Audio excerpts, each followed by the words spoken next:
There are few tales in the grim annals of the 41st millennium more tragic than that of Sanguinius, the great angel, beloved of the emperor, brightest of all the primarchs. For 10,000 years, his name has been spoken in hushed reverence across 1,000,000 worlds, his sacrifice at the hands of Horus remembered as the moment when hope itself bled crimson upon the deck of the vengeful spirit. Yet even legends have limits, and even death, it seems, is not always final. The first sensation was not sight, but sound. A wet, rhythmic pounding that echoed through the darkness like the beating of a vast heart. Then came the smell of blood, thick and coppery, mixed with the acrid stench of promethium and burning flesh. When consciousness finally clawed its way back to him, Sanguinius found himself lying face down upon ground that was not ground at all, but a carpet of corpses stretching as far as his eyes could see. He rose slowly, his perfect form unmarked by the death that surrounded him. His wings, pristine and white as driven snow, spread instinctively for balance as he surveyed the carnage. These were not the bodies of enemies or Zeno's filth. These were his sons. Blood angels, their crimson armor shattered and rent, their noble faces frozen in expressions of rage and anguish that spoke to a madness deeper than any battlefield frenzy. The angel's perfect features contorted with grief as he recognized the iconography painted upon their blackened plate. Red crosses daubed in blood. The mark of the death company.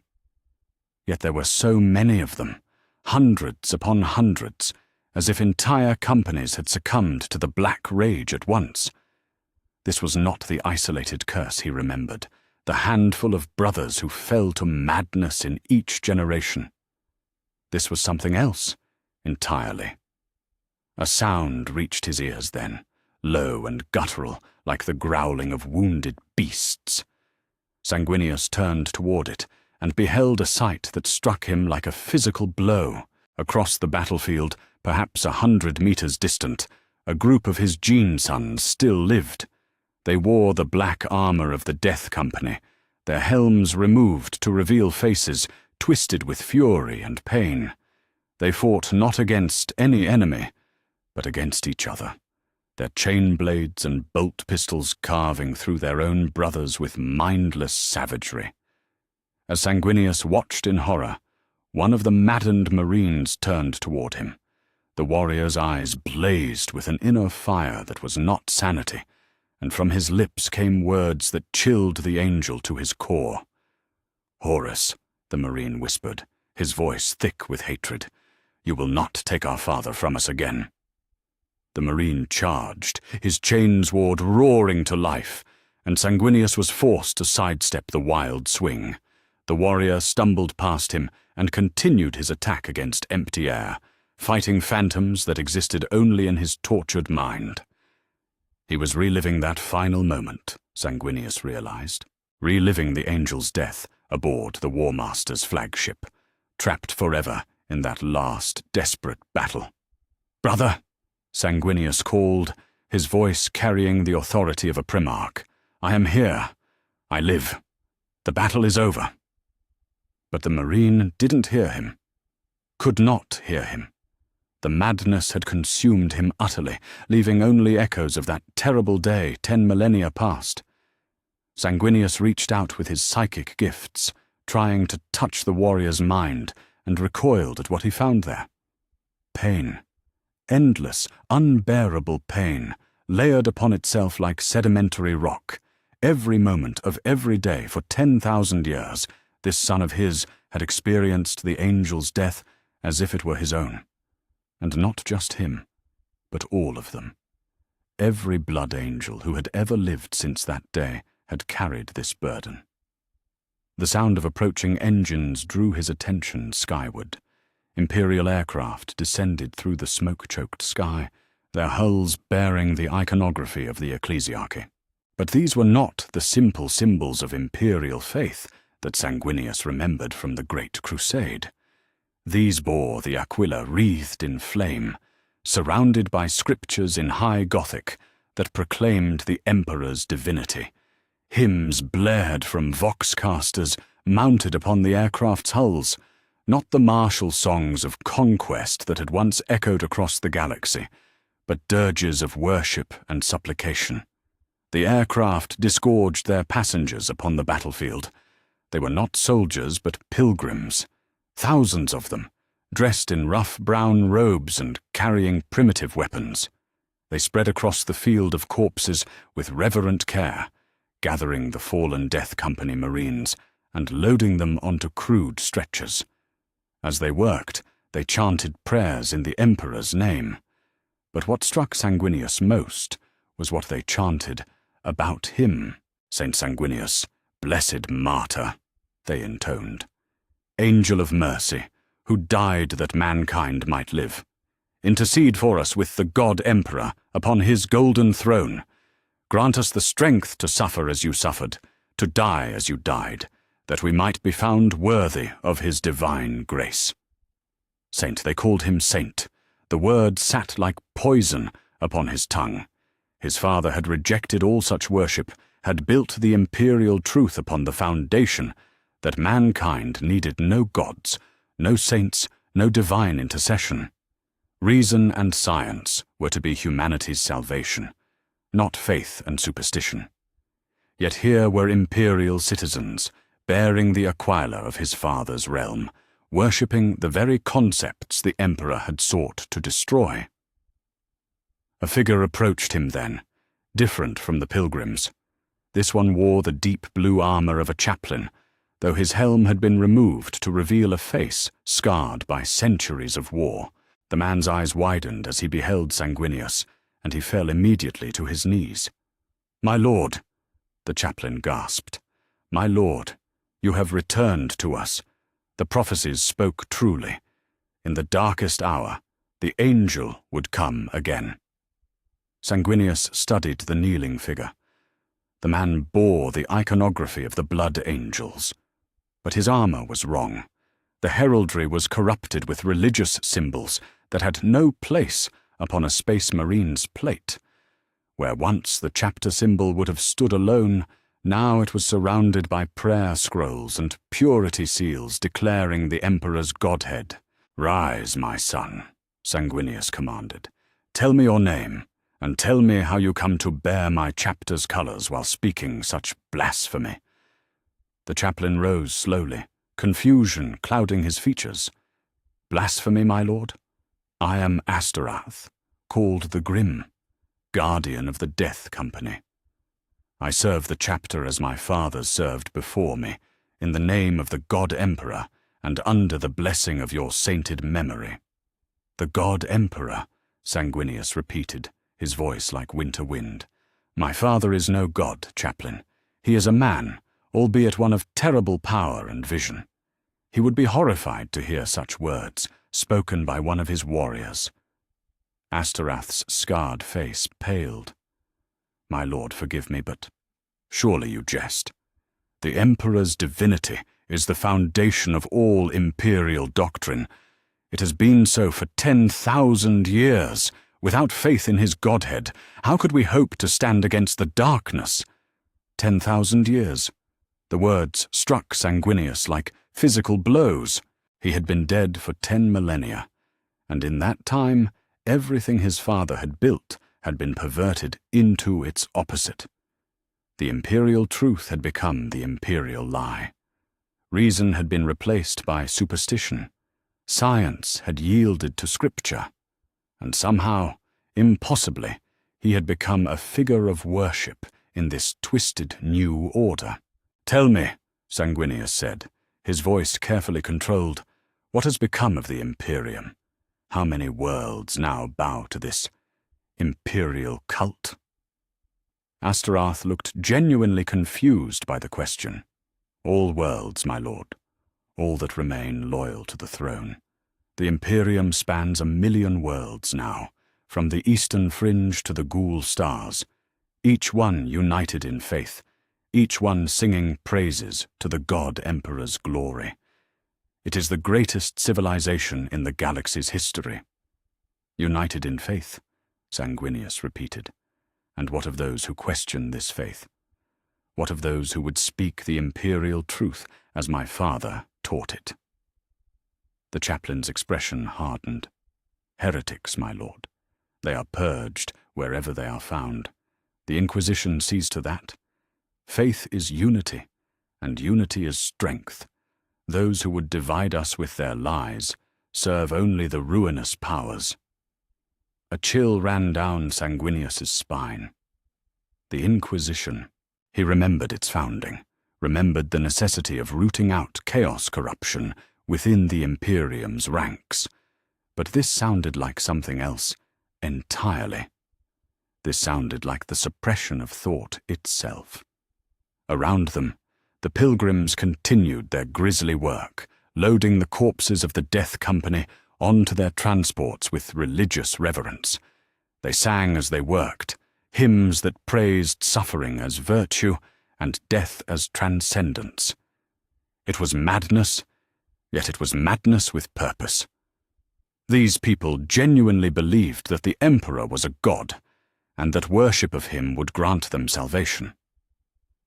Sanguinius watched as one pilgrim, a young woman perhaps 20 years of age, paused over the body of a fallen Death Company Marine. She pressed her lips to the warrior's cold forehead and whispered a prayer for his soul. There was genuine love in the gesture, genuine faith that this act of devotion meant something. Yet it was built upon a lie. Everything she believed was a perversion of the truth his father had died to establish. "Chaplain," Sanguinius said finally, "I would know more of this Imperium. What threats does it face? What wars are fought in the Emperor's name?" "Countless wars, my lord," Astorath replied. "The Xenos press us from all sides.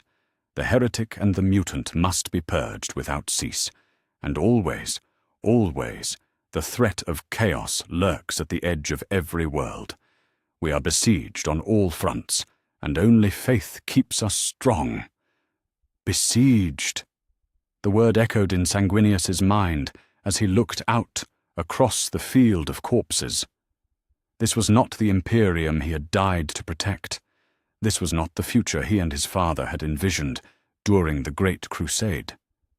Humanity was no longer reaching for the stars with hope and determination. Instead, it cowered in the darkness, clinging to superstition and calling it strength. Yet as he watched the pilgrims at their work, Sanguinius could not bring himself to hate them. They were not evil, these simple people. They were afraid. They had been born into a galaxy where horror was commonplace and death lurked behind every shadow.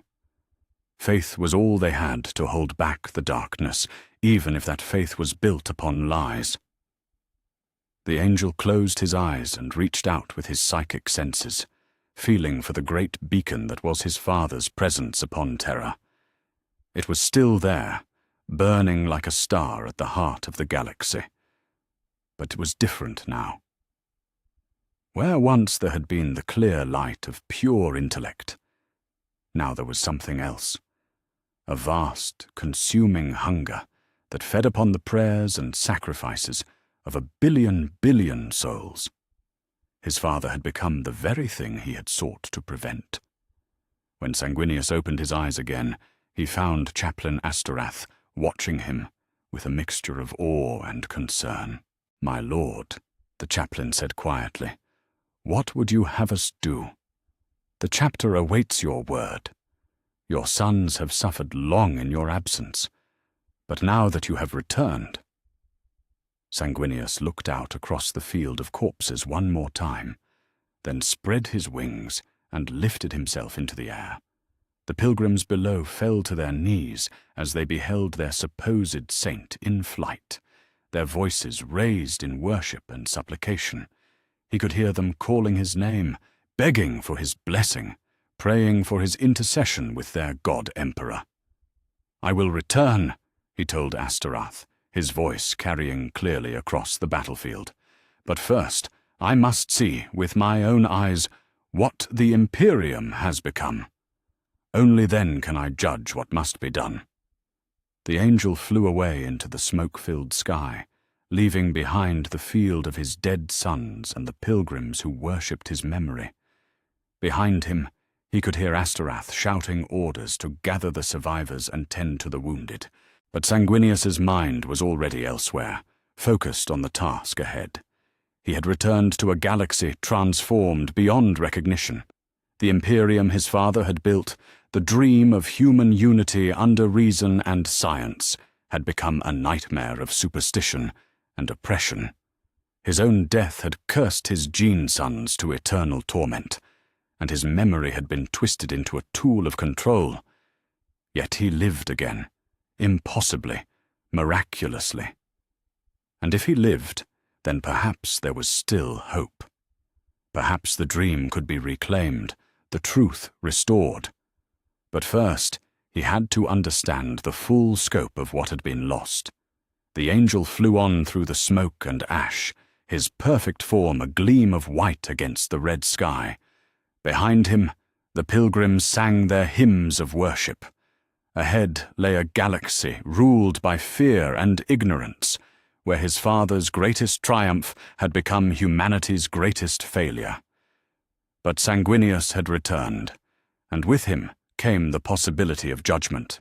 The question was not whether the Imperium deserved to be judged, but whether it could survive what he might find when his judgment was complete. The fortress monastery of Bal Secundus had changed in ways that broke the angel's heart.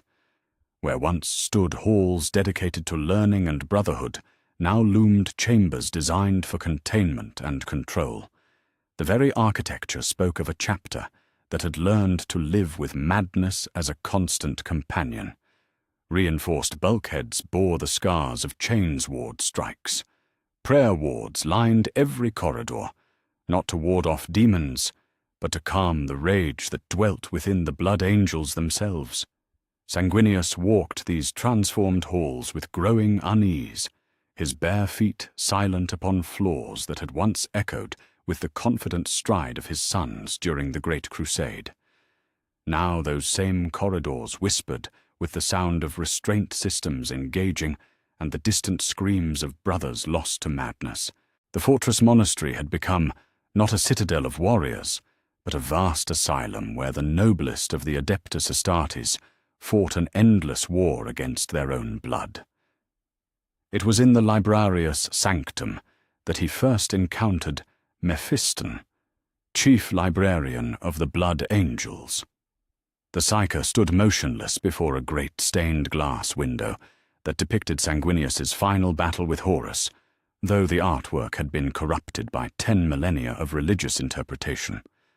Where once it might have shown a son's sacrifice for his father's vision, now it portrayed a saint's martyrdom for the god-emperor's glory. Mephiston did not turn as Sanguinius approached, though his psychic senses must have detected the Primarch's presence. When he finally spoke, his voice carried the weight of centuries spent wrestling with powers that should have destroyed his mind. "I have been expecting you, my lord," Mephiston said quietly. "The visions have been persistent. For months now, I have seen your return in the Emperor's tarot. The dead angel walks again. The question is whether you bring salvation or damnation." Sanguinius studied his son's back, noting the way the librarian's power armor bore wards and purity seals that had not existed during the heresy. More troubling still were the psychic dampener circuits, built directly into the ceramite, crude modifications designed to contain dangerous surges of emotion rather than enhance the warrior's abilities. "Turn and face me, Mephiston," Sanguinius commanded. "Let me see what 10,000 years have wrought upon my bloodline." The chief librarian obeyed, and when his face came into the light, Sanguinius felt his perfect features twist with shock. This was not the corruption of chaos or the decay of age, but something far worse. Mephiston's eyes held a depth of anguish that spoke to suffering beyond mortal comprehension. His skin was pale as parchment, marked with ritual scarification that formed protective runes across his flesh. Most disturbing of all were the subtle signs of psychic trauma. The way his hands trembled almost imperceptibly, and his gaze seemed to focus on things that were not there. "You overcame it," Sanguinius said, understanding flooding through him. "The black rage. You conquered what has destroyed so many of your brothers." Mephiston's laugh held no joy. "Conquered, my lord? No. I simply learned to make it serve me rather than consume me. The rage is still there, will always be there. Every moment of every day I relive your death upon the vengeful spirit. I feel Horus's claws piercing your perfect form. I taste your blood upon the deck plates.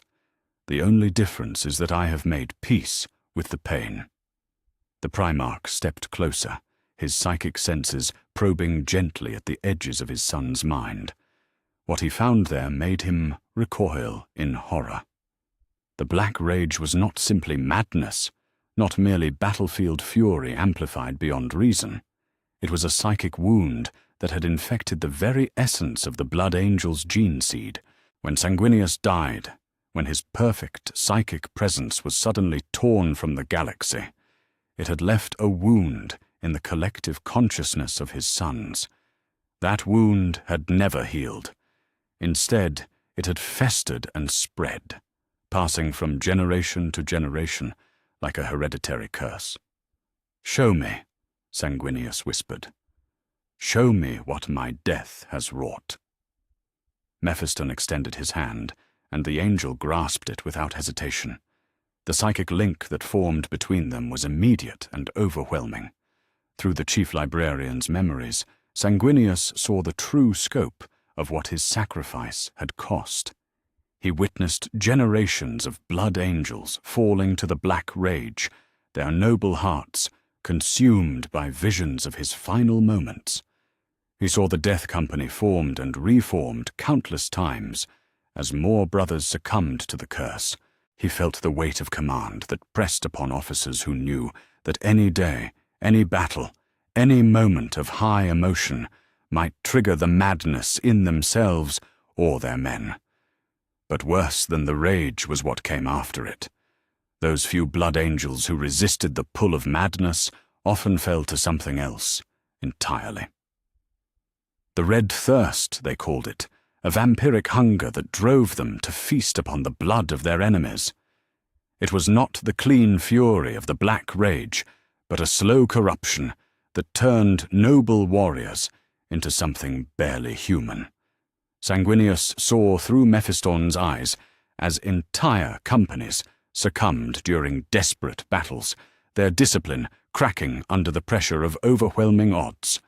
He witnessed blood angels turning upon their own allies when the thirst grew too great to resist. He felt the shame and self-loathing that consumed those who retained enough sanity to understand what they had become. "Enough!" the angel gasped, breaking the psychic link. "I have seen enough." Yet even as he spoke the words, he knew they were a lie. He could never see enough, could never truly comprehend the full scope of the suffering his death had unleashed. 10,000 years of torment, passed down through countless generations of gene sons, who bore his legacy like a curse rather than a blessing. "My lord," Mephiston said carefully, "there is more you must understand. The curse has spread beyond our chapter alone. Every successor chapter that bears your gene seed suffers the same affliction. The flesh-tearers, the angels sanguine, the blood drinkers, the lamenters, all of them carry the weight of your death in their very blood. We are not merely the blood angels. We are the sanguinary brotherhood, united not by glory, but by shared suffering." The revelation struck Sanguinius like a physical blow. It was not merely his original legion that suffered, but every chapter created from his gene seed across 10 millennia. Thousands upon thousands of his sons, condemned to madness and bloodlust because of a sacrifice he had made willingly, proudly, believing it would save humanity from a greater evil. "How many?" he asked, his voice barely above a whisper. "How many chapters carry this burden?" 27 confirmed successor chapters survive to this day, Mephiston replied. "Perhaps a dozen more that the Inquisition has declared lost to the curse. Each one struggles against the same madness, the same thirst. Some have fallen entirely to their bloodlust and been declared renegade. Others maintain their honor through discipline and ritual sacrifice. All suffer in your name." The sound of approaching footsteps echoed through the librarius, and both Primarch and Chief Librarian turned toward the entrance. The figure that emerged from the shadows was ancient even by the standards of the Adeptus Astartes, his power armor bearing the patina of centuries of warfare. Upon his chest gleamed the golden death mask that marked him as Chapter Master, though his bare head revealed features weathered by 1,500 years of command.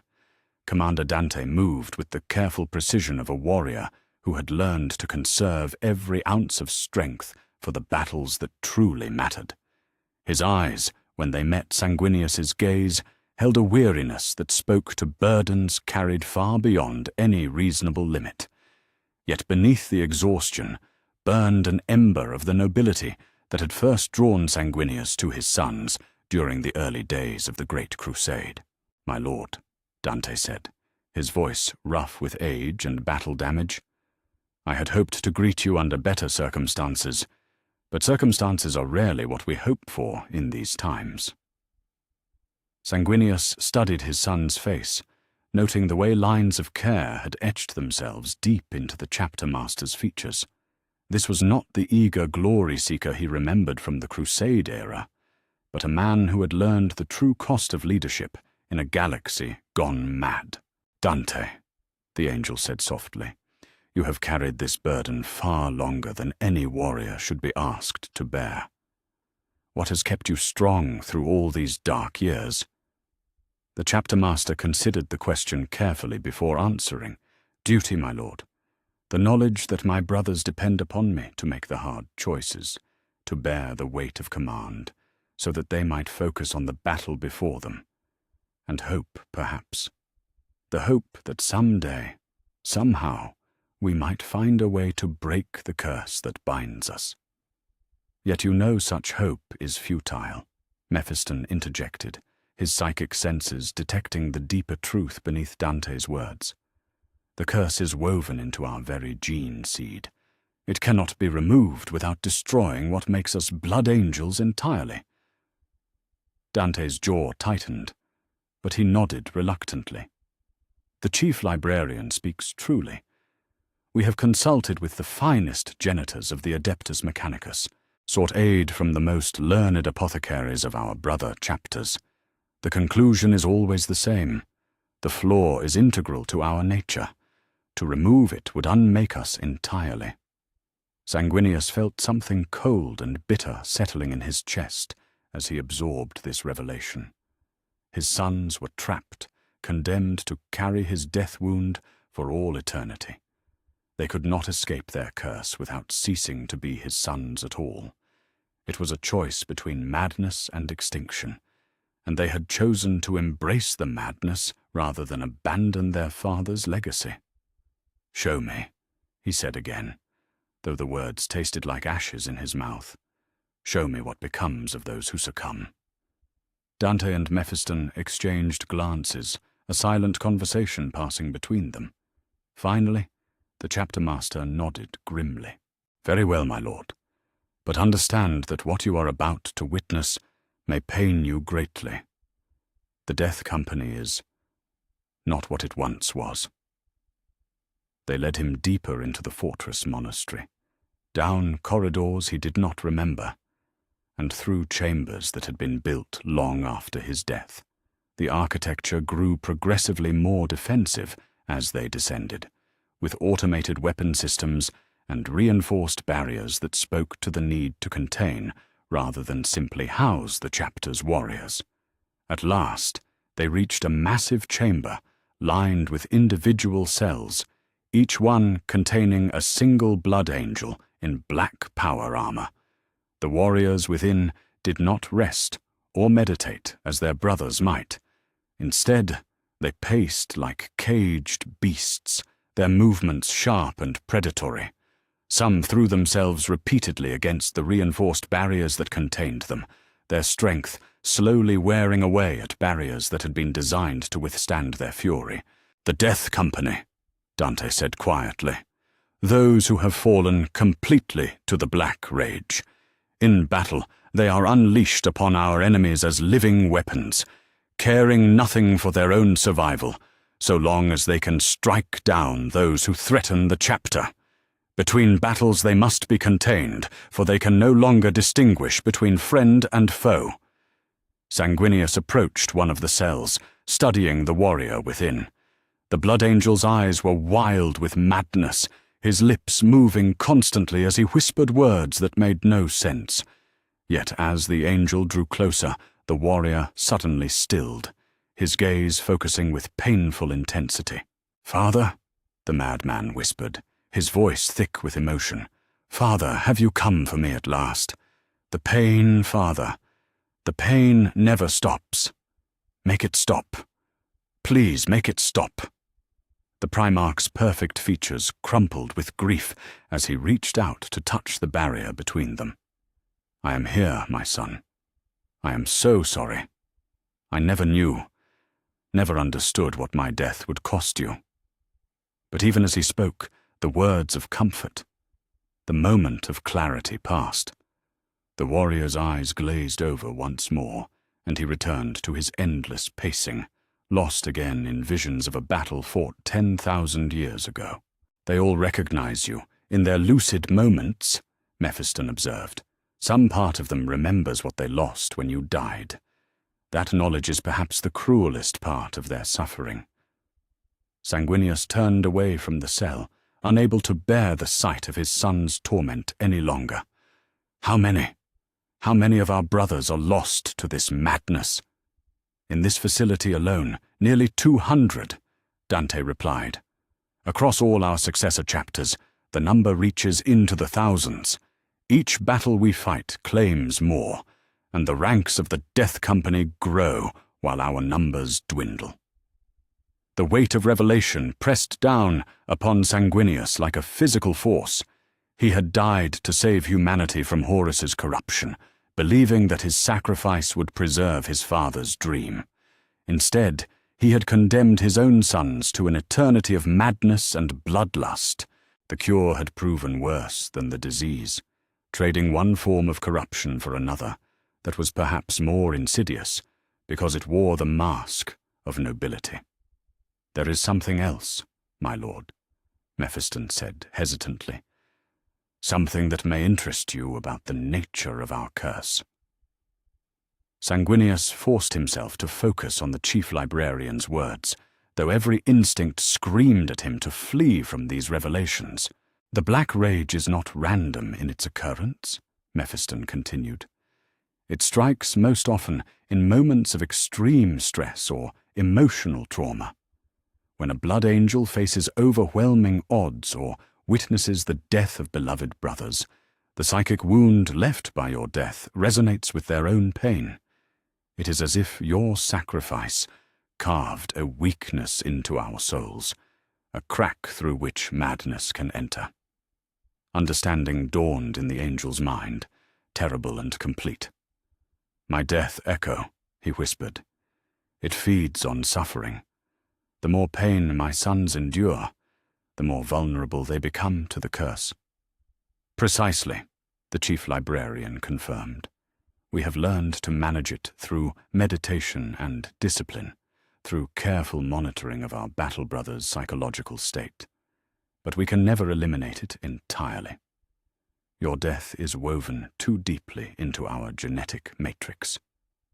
Sanguinius closed his eyes, feeling the full weight of 10,000 years of unintended consequences settling upon his shoulders. He had thought himself a martyr, dying nobly to preserve his father's vision.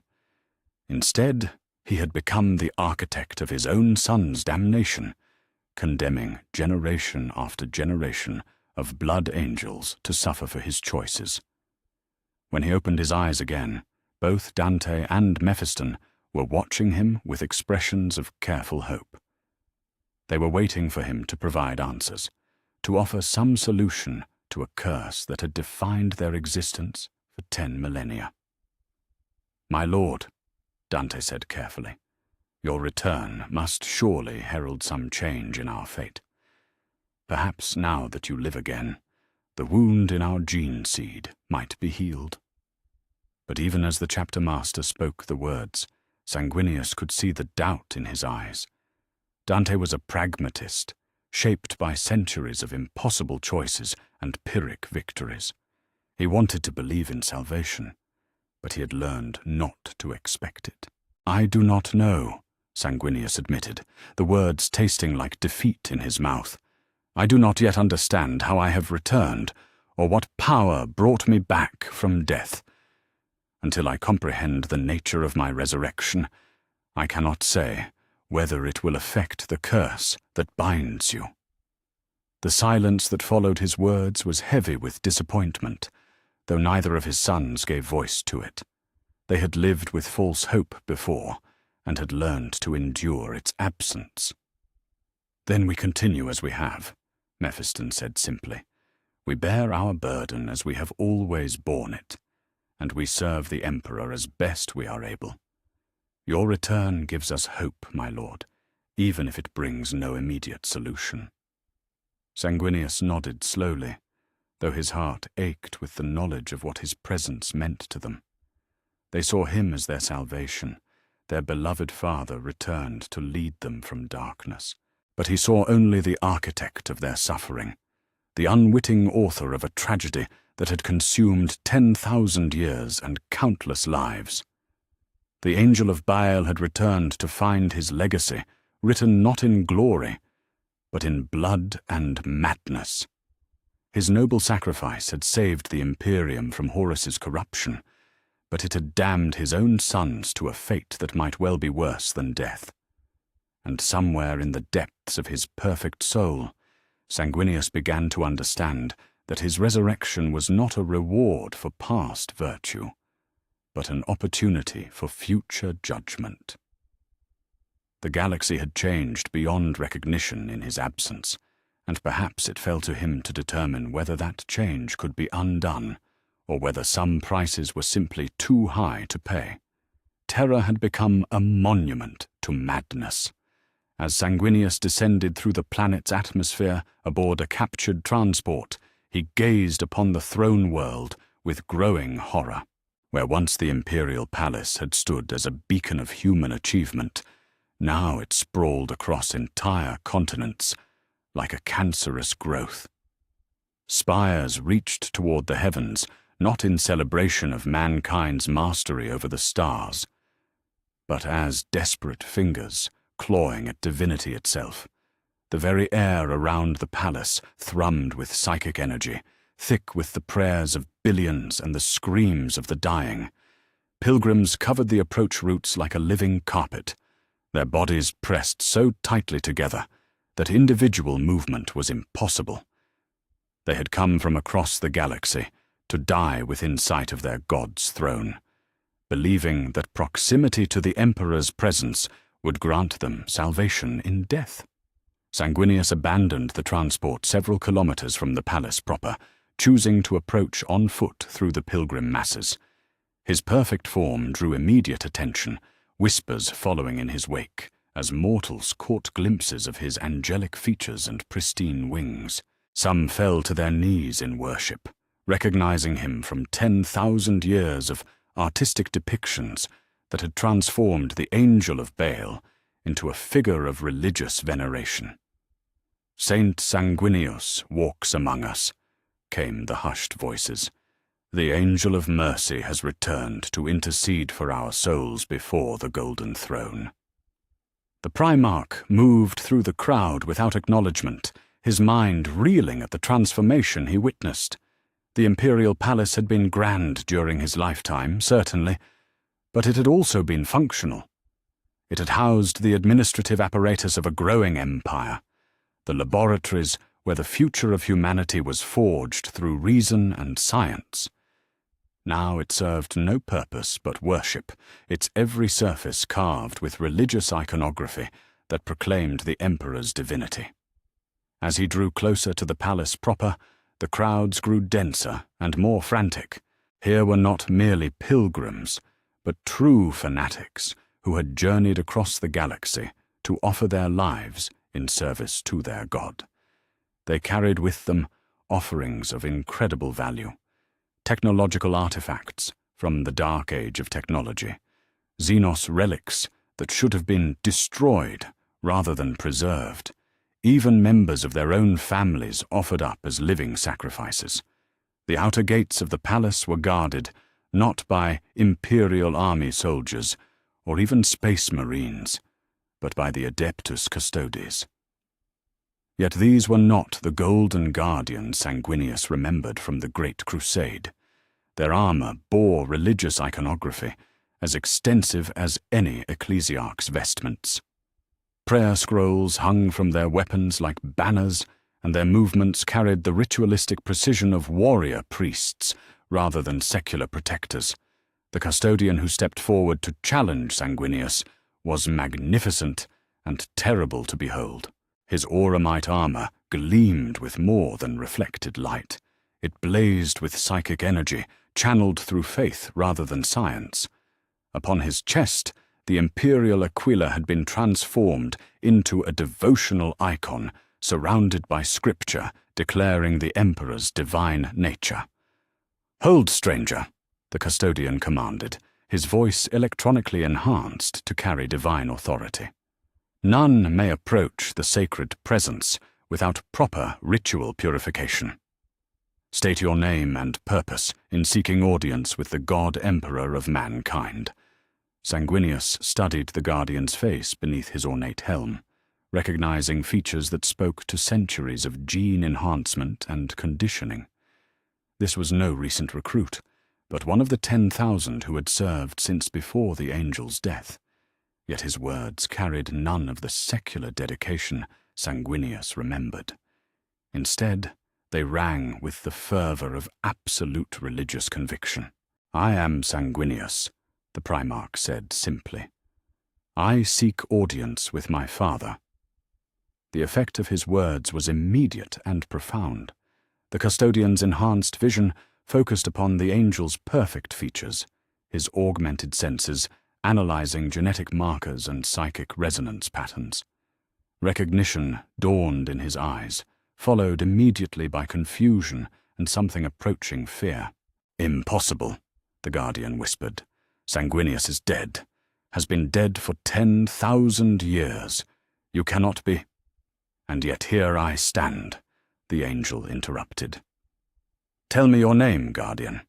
I would know which of my father's protectors has forgotten the face of his master's son."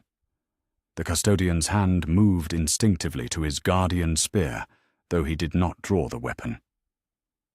"I am Tribune Ixion of the Hykanatoi, sworn defender of the sacred presence. If you are indeed the Angel of Baal returned from death, then you bring either miracle or catastrophe. I must summon the Captain General."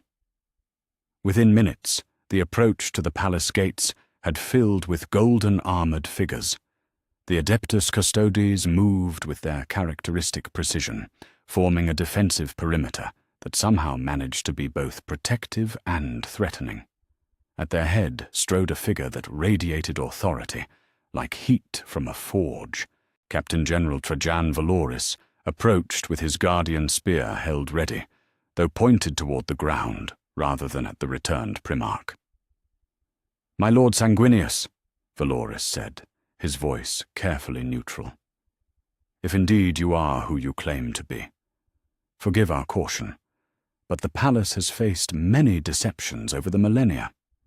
Shape-changing demons, gene-crafted mimics, even loyalist primarchs corrupted beyond recognition. Sanguinius spread his wings wide, allowing the psychic resonance of his presence to wash over the assembled custodians. Each of them had been crafted to recognize the genetic and psychic signatures of the Primarchs, and none could deny the authenticity of what they sensed. "You know what I am," Sanguinius said quietly. "The question is whether you remember what you are. I see prayer scrolls where once there were tactical data feeds. I hear hymns where once there were strategic assessments. Tell me, Captain General, what has become of the Emperor's secular guardians?" Valoris removed his helm, revealing features marked by centuries of dutiful service. His eyes held the same weariness Sanguinius had seen in Commander Dante, the exhaustion of bearing impossible burdens across impossible spans of time. "We serve as we have always served," the Captain General replied. "We guard the Master of Mankind with our lives, our honor, and our absolute devotion. If our methods have evolved over the millennia, it is because the galaxy itself has evolved. Faith has proven as sharp a weapon as any blade when wielded in the Emperor's name." "Faith," Sanguinius repeated, tasting the word like poison. "My father built the imperial truth upon the rejection of such superstition. He taught that humanity's salvation lay in reason and science, not in worship and blind devotion." A flicker of something, pain perhaps, or remembrance, crossed Valoris's features before the mask of duty reasserted itself. "The imperial truth served its purpose during the Great Crusade, my lord. But the galaxy we face today is not the galaxy of that era. Chaos corrupts through doubt and rational inquiry as easily as through faith. We have learned that absolute devotion provides protection that mere understanding cannot." The words struck Sanguinius like physical blows. Here was the ultimate corruption of his father's vision, spoken not by fanatics or opportunists, but by the Emperor's own chosen guardians. They had not abandoned the imperial truth through weakness or ignorance. They had discarded it deliberately, believing faith to be a more effective tool than reason. "Show me," the angel commanded. "Show me what has become of my father." Valoris hesitated, his enhanced senses no doubt detecting the anguish beneath Sanguinius's controlled exterior. "My lord, perhaps it would be better if you were prepared for what you will see. The Emperor's condition has changed since your death." "Show me," Sanguinius repeated, his voice carrying the absolute authority of a primarch. The journey through the palace was a descent into madness disguised as devotion. Every corridor had been transformed into a shrine, every chamber converted to serve the needs of worship rather than administration. Where once Sanguinius had walked halls filled with the bustle of imperial bureaucracy, now he found only pilgrims prostrating themselves before golden idols and ecclesiarchy officials conducting endless ceremonies of veneration. The deeper they went, the more oppressive the atmosphere became. The very air seemed thick with psychic energy, heavy with the weight of countless prayers and offerings. Sanguinius could feel his father's presence like a burning star at the center of it all. But it was wrong somehow. The Emperor's psychic signature had always been impossibly bright, a beacon of pure intellect and will that could be sensed across star systems. Now it pulsed with something else entirely, a desperate hunger that fed upon the worship directed toward it. They passed through the chamber of the Astronomicon, where the psychic beacon that guided imperial ships through the warp was maintained. Here, Sanguinius witnessed the daily sacrifice that kept his father's presence burning bright. 1,000 psychers, chained and drugged into compliance, were led to their deaths with religious ceremony. Their life force was consumed not merely to power the Astronomicon, but to feed the thing his father had become. The chosen of the Emperor, Valorous explained, as they watched the procession of condemned souls. They die willingly, knowing that their sacrifice maintains the sacred presence and guides the faithful across the galaxy. It is the highest honor a psyker can achieve. Sanguinius said nothing, but his perfect features twisted with disgust. This was not the rational sacrifice of soldiers in war, but the systematic slaughter of human beings to maintain a lie. His father consumed souls now, like the very demons he had once sought to banish from the galaxy. At last, they reached the Sanctum Imperialis itself, the innermost chamber where the golden throne held the Emperor's mortal remains. The sight that greeted Sanguinius there drove him to his knees in shock and horror. The golden throne had become a massive altar, its technological components buried beneath layers of devotional ornamentation. Golden aquilus the size of buildings spread their wings above the central dais, while 10,000 candles burned in perpetual vigil around the chamber's perimeter. The air thrummed with chanted prayers from the assembled worshippers, high-ranking ecclesiarchy officials who had been granted the privilege of direct communion with their god. And upon the throne itself sat the thing that had once been his father. The Emperor's physical form was barely recognizable as human. 10,000 years of entombment and constant psychic strain had reduced him to little more than a withered husk, kept animate only by the golden throne's life support systems and the constant influx of sacrificed souls. Yet it was not the physical decay that horrified Sanguinius, but the psychic transformation he could sense beneath it. This was no longer the man who had united Terra and launched the Great Crusade. The being on the golden throne had become exactly what the Emperor had always claimed to reject, a god that demanded worship and fed upon the devotion of its followers. The rational philosopher king had been consumed by the very superstition he had sought to eliminate from human civilization.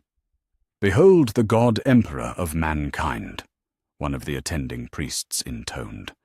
"Eternal guardian of humanity, divine protector whose suffering preserves us from the darkness. Let all who gaze upon his sacred form offer prayers of gratitude and supplication." Sanguinius rose slowly to his feet, his perfect features set in an expression of terrible understanding. Around the chamber, the priests had noticed his presence and begun to prostrate themselves, recognizing the returned angel of Baal from 10,000 years of artistic depictions. But their worship only deepened the angel's revulsion. "Father," he whispered, his psychic voice reaching out to touch the consciousness that dwelt within the withered form. "What have you become?" For a moment, something stirred within the golden throne's occupant. Ancient eyes that blazed like dying suns focused upon Sanguinius with painful intensity. When the Emperor's voice reached the angel's mind, it carried the weight of 10 millennia of suffering and compromise. "My son," the voice whispered across the psychic void, "you return to find the dream transformed beyond recognition. I have become what I swore never to be, accepted worship I once rejected, consumed souls I would have died to protect. Yet what choice did I have? Without faith to bind them, humanity would have fallen to chaos within centuries of the heresy's end." "You could have chosen truth," Sanguinius replied, his mental voice heavy with anguish. "You could have maintained the imperial truth regardless of the cost." "And watched our species burn?" The Emperor's psychic presence flared with something that might have been anger or desperate justification. "You do not know what I have seen, my son. The futures that awaited humanity, without faith to shield them from chaos. I chose the lesser evil, accepted damnation to prevent extinction." Around them, the assembled priests continued their worship, oblivious to the psychic conversation taking place before their eyes.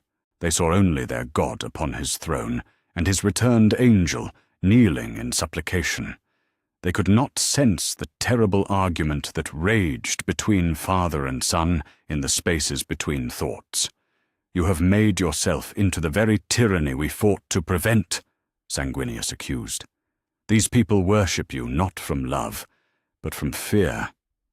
They sacrifice their psyches not from wisdom, but from desperation. You have become the god-king you once claimed to despise." "I have become what humanity needed me to become," the Emperor replied, his mental voice growing weaker as the effort of communication drained him. "Judge me if you must, my son. But do not pretend you understand the choices that faced me after your death. Do not assume that righteousness and survival are compatible in this galaxy." The psychic link severed abruptly, leaving Sanguinius alone with his horrified thoughts.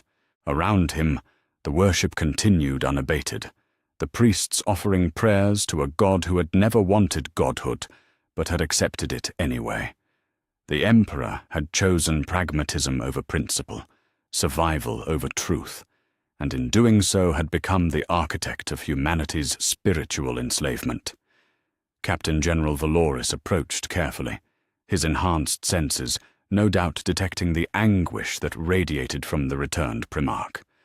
"My lord, did the sacred presence grant you audience?" Sanguinius looked up at the custodian, seeing in his features the same terrible compromise that had consumed his father. Valoris knew the truth, or at least suspected it. He understood that the Emperor had become something monstrous in his divinity. Yet he served anyway, because the alternative was unthinkable chaos. "Yes," the angel said quietly. "He spoke with me, and I begin to understand the full scope of what has been lost. The God Emperor's wisdom is beyond mortal comprehension," one of the attending priests declared, having overheard the exchange. "Even his blessed son must humble himself before the divine mystery." Divine mystery. The words hung in the air like a funeral shroud. The Emperor had become a mystery even to himself, a god who despised his own divinity, but could not abandon it without damning the species he had sworn to protect. Sanguinius rose to his feet and spread his wings, preparing to depart from this chamber of horrors. "I have seen enough," he told Valoris. "My father has made his choice, and humanity bears the consequence of it." As he turned to leave, the angel cast one final look at the golden throne and the withered figure upon it. Somewhere within that decaying form dwelt the man who had once dreamed of a galaxy ruled by reason and enlightenment. But that man was buried now beneath 10,000 years of compromise and necessity, transformed into exactly what he had sworn never to become. The irony was perfect and terrible. In seeking to prevent humanity's fall to chaos through faith, the Emperor had created a different kind of chaos through worship. He had become the very god-tyrant that the imperial truth had been designed to prevent, ruling not through inspiration, but through the systematic cultivation of fear and dependence. And the worst part was that it might actually be working. Humanity endured, even thrived in its twisted way, protected by the very superstition that should have destroyed it. The Emperor's bargain with damnation had purchased survival for the species, even if the price was the death of everything that made that survival worthwhile. Sanguinius walked away from the golden throne with the weight of ultimate revelation pressing upon his shoulders. His father had not been corrupted by chaos or defeated by enemies. He had been corrupted by pragmatism, defeated by his own willingness to abandon principles for results. The angel of Baal had returned to a galaxy where even the most perfect beings could become monsters in service to the greater good. And somewhere in the depths of his anguished soul, he began to wonder whether his own resurrection was meant to offer salvation, or to deliver the judgment that 10,000 years of compromise had made inevitable. The Senatorium Imperialis had once been a chamber where the greatest minds of humanity gathered to chart the course of civilization among the stars. Sanguinius remembered it as a place of reasoned debate and careful deliberation, where his father's chosen representatives would weigh the needs of countless worlds against the resources available to meet them. Now, as he observed from the shadows high above the council floor, it had become something else entirely. A theater where madmen performed acts of calculated genocide while calling it divine will. The angel had entered the chamber through forgotten maintenance passages, his perfect form concealed by psychic veils that bent light and shadow to his will. From his vantage point in the upper galleries, he could observe the high lords of terror as they conducted the business of ruling 1,000,000 worlds. What he witnessed filled him with a disgust so profound that it threatened to overwhelm his carefully maintained composure. 12 figures sat around the great circular table, each representing one of the most powerful organizations in human space. Their robes of office were magnificent beyond description, woven from fabrics that cost more than most worlds produced in a year. Yet beneath the splendor, Sanguinius could see only decay, the moral rot that had consumed the very heart of his father's empire. The ecclesiarch dominated the proceedings, his voice ringing with the false authority of absolute faith. Decius the 23rd was a man whose very presence seemed to radiate sanctimonious righteousness, his features set in an expression of perpetual disapproval. He gestured grandly as he spoke, the jeweled rings upon his fingers catching the light like drops of blood. The sector known as Margrave's Reach has fallen into doctrinal error, the ecclesiarch declared, his words echoing off the chamber's vaulted ceiling. Their planetary governors have permitted the construction of libraries containing forbidden knowledge. Their populations engage in scientific inquiry without proper spiritual oversight. Worst of all, they question the divine nature of the God Emperor's authority. Around the table, heads nodded in solemn agreement.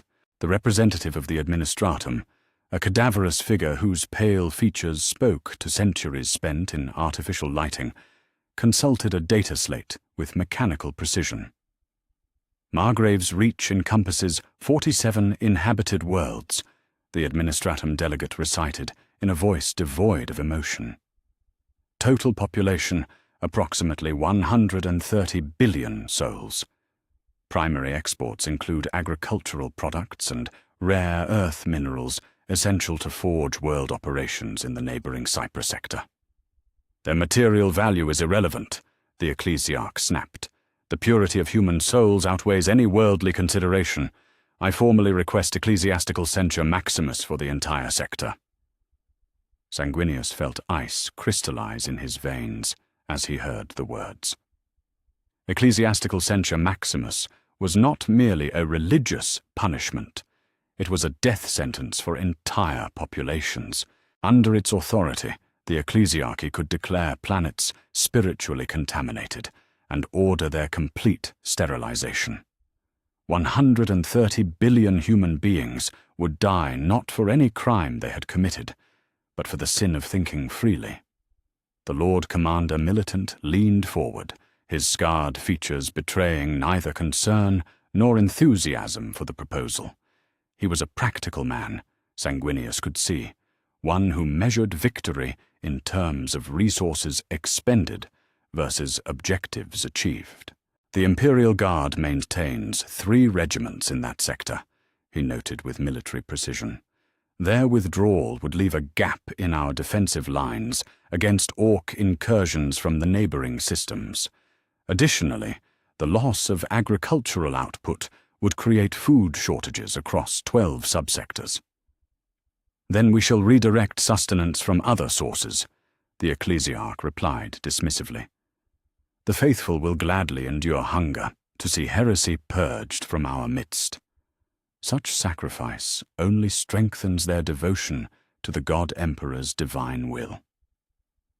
The casual manner in which the ecclesiarch spoke of condemning billions to starvation struck Sanguinius like a physical blow. This was not the righteous anger of a warrior facing corruption, but the cold calculation of a bureaucrat managing human suffering as though it were a resource to be distributed according to need. "I must object to such extreme measures," came a voice from across the table.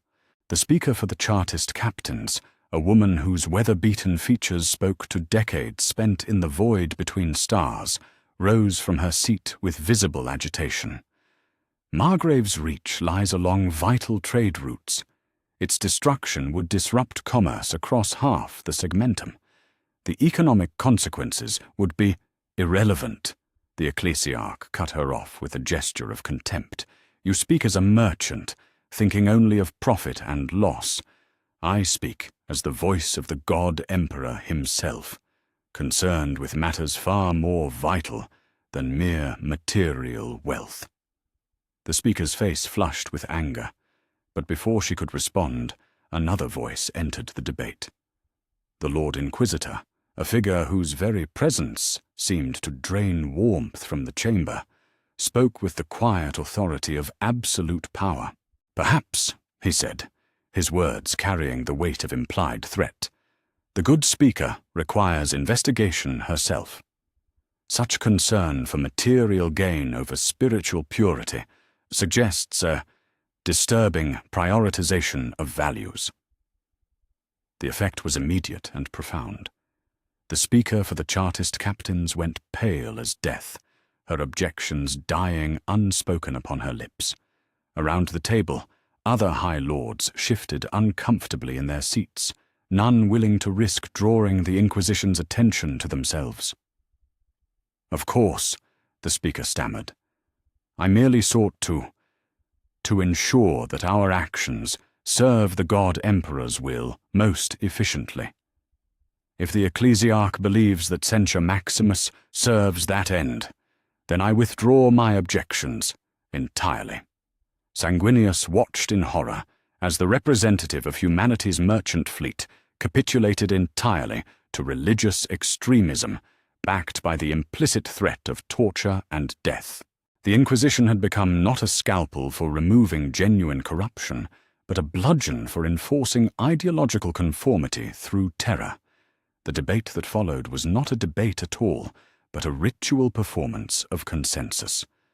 One by one, the High Lords voiced their agreement with the ecclesiarch's proposal, each finding new reasons why the extermination of 130 billion human beings was not merely justified, but morally necessary. The Master of the Administratum spoke of the administrative efficiency of total sterilization versus the complexity of selective purges. The Fabricator General noted that the mineral wealth of Margrave's reach would be easier to extract without local populations to complicate mining operations. Even the Grand Provost Marshal found security advantages in removing potential sources of unrest. Each justification was more grotesque than the last, revealing minds so thoroughly corrupted by 10,000 years of systematic brutality that they could no longer distinguish between governance and genocide. These were not evil men in the traditional sense. They genuinely believed themselves to be serving humanity's best interests. That made their crimes infinitely more horrifying than any simple malice could have been. "It is settled, then," the ecclesiarch declared with satisfaction. "I shall issue the declaration of ecclesiastical censure Maximus within the week. The cleansing fires shall burn away the taint of heresy, and those worlds shall be reborn in purity." As the High Lords moved on to other business, Sanguinius forced himself to remain hidden and observe their continuing deliberations.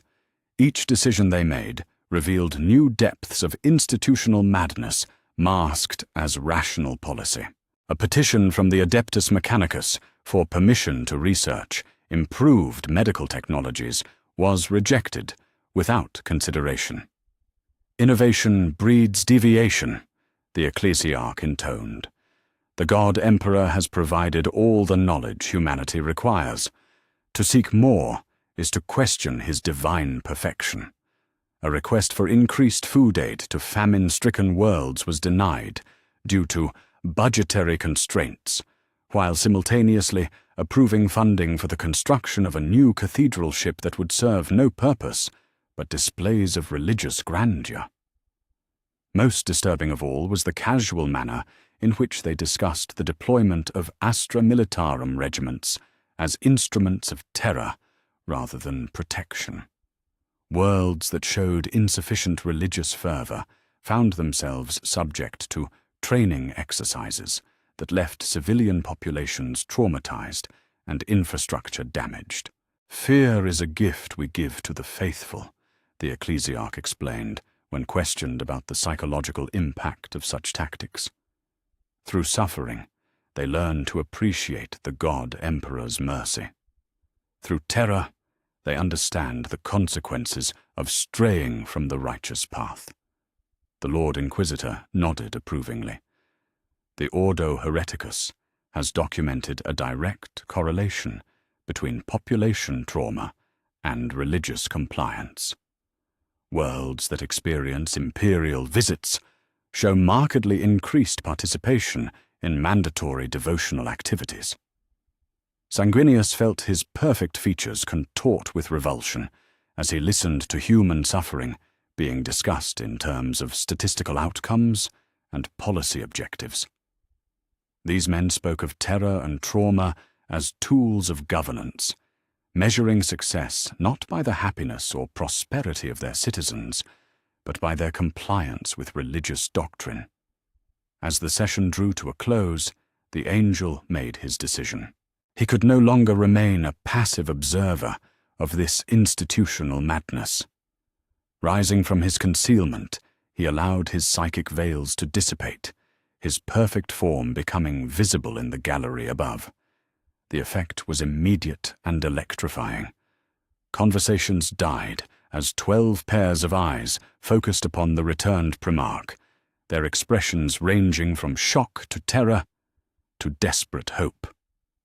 Several of the High Lords fell to their knees immediately, recognizing the Angel of Baal from 10,000 years of artistic depiction.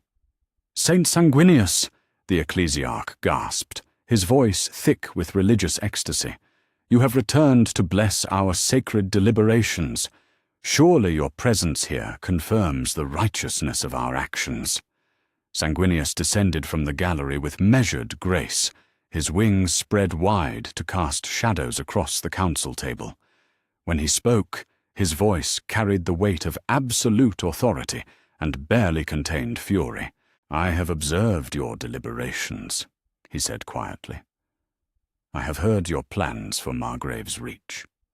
Tell me, ecclesiarch, by what authority do you condemn 130 billion souls to death for the crime of seeking knowledge?" The ecclesiarch's face lit up with fanatic fervor. "By the authority of the God Emperor himself, blessed saint. These heretics have turned from the light of divine truth toward the darkness of forbidden inquiry. Their contamination threatens the purity of human souls across the galaxy." "And you believe," Sanguinius continued, his voice growing colder with each word, "that my father would approve of such wholesale slaughter? That the Emperor I knew and served would countenance the murder of innocents in his name?"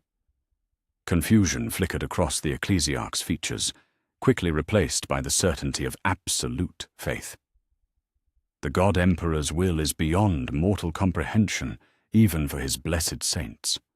We act not from personal judgment, but from divine revelation, transmitted through the sacred institutions of his holy church." The angel's perfect features twisted with disgust. "You speak of divine revelation while planning genocide. You invoke my father's name while betraying everything he stood for. The Emperor I knew championed human knowledge and advancement. He would be horrified by what you have made in his name." "Heresy!" the Lord Inquisitor snarled, rising from his seat with his hand moving toward the power weapon at his side. None may question the divine nature of the God Emperor's authority, not even false saints claiming Primarch heritage. The chamber erupted into chaos as the implications of the Inquisitor's words sank home. Several High Lords began shouting protests, others fell into deeper genuflection, and a few simply sat in stunned silence as they witnessed what might have been either a miracle or the most elaborate heresy in Imperial history. Through it all, Sanguinius remained perfectly still, his gaze fixed upon the Lord Inquisitor with an intensity that seemed to burn the air between them. When he finally spoke, his voice cut through the chaos like a blade through silk. "Draw your weapon," he commanded. "Strike down the false saint if you believe your cause is just. Show these assembled lords the strength of your conviction." The Inquisitor's hand trembled on his weapon's grip, his enhanced senses no doubt detecting the psychic pressure emanating from the returned Primarch. For long moments, he stood frozen between the impossible choice of attacking what might truly be a son of the Emperor, or backing down from his challenge to Imperial doctrine. In the end, pragmatism won over zealotry. The Inquisitor's hand fell away from his weapon, though his eyes remained fixed upon Sanguinius with barely concealed hatred. "The God Emperor protects," he muttered, though whether in prayer or threat was unclear. Sanguinius nodded slowly, understanding passing through his perfect features. "Indeed he does," the angel replied. "The question is whether he protects humanity from its enemies, or from the monsters who claim to rule in his name." Without another word, the Primarch spread his wings and lifted himself into the air, departing through the chamber's great window as abruptly as he had appeared. Behind him, he left 12 of the most powerful human beings in the galaxy, struggling to comprehend what they had witnessed and what it meant for their continued authority. As he flew away from the Senatorium Imperialis, Sanguinius carried with him the weight of ultimate revelation. The Imperium's leaders were not corrupt in the traditional sense. They were true believers who had convinced themselves that atrocity was virtue, that suffering was salvation, that genocide was mercy. They ruled not through malice, but through the sincere conviction that their cruelty served a higher purpose. That made them infinitely more dangerous than any simple tyrant, and infinitely more difficult to oppose. How could one fight an enemy who genuinely believed their every action served the greater good? How could one reason with fanatics who had transformed compassion into weakness and brutality into righteousness? The Angel of Baal flew on through the smoke-filled skies of terror, his perfect form a gleam of white against the polluted heavens. Behind him, the machinery of imperial governance continued its work, grinding human lives into statistics and transforming suffering into policy objectives.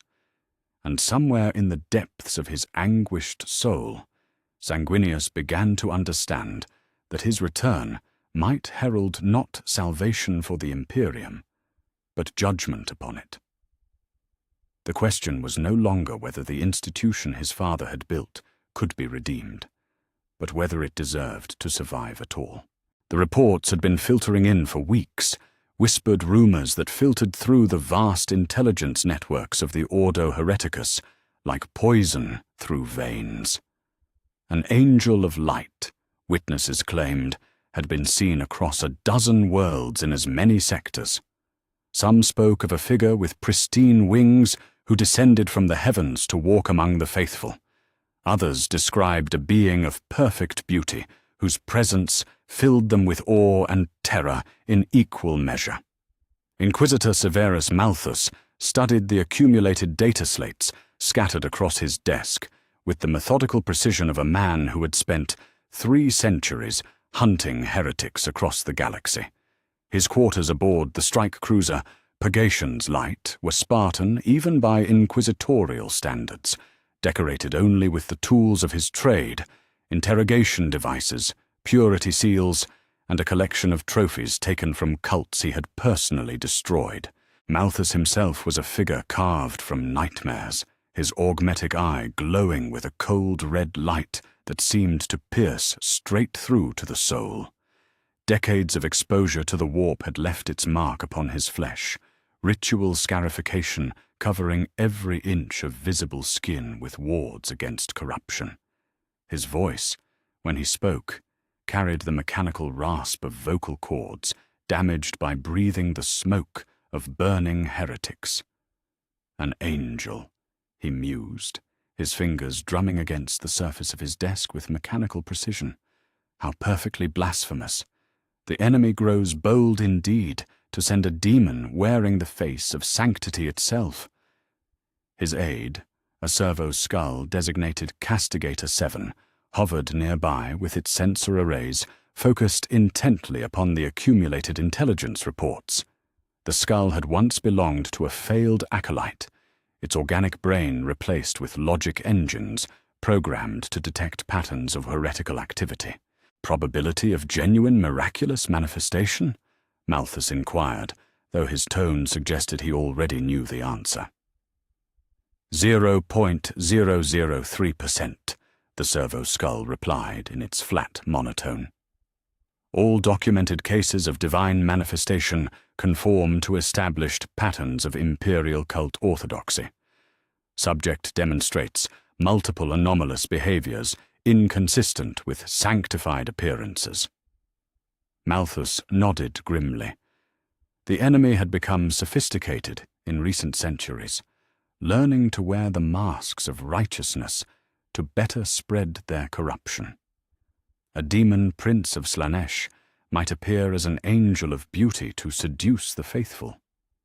A greater daemon of Tzeentch could manifest as a figure of wisdom to spread the taint of forbidden knowledge. Initiate Purification Protocol Maximus across all affected sectors, he commanded. This corruption must be rooted out before it can spread further.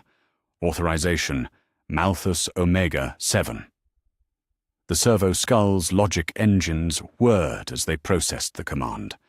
Protocol Maximus will result in estimated civilian casualties of 73 million souls across the affected regions.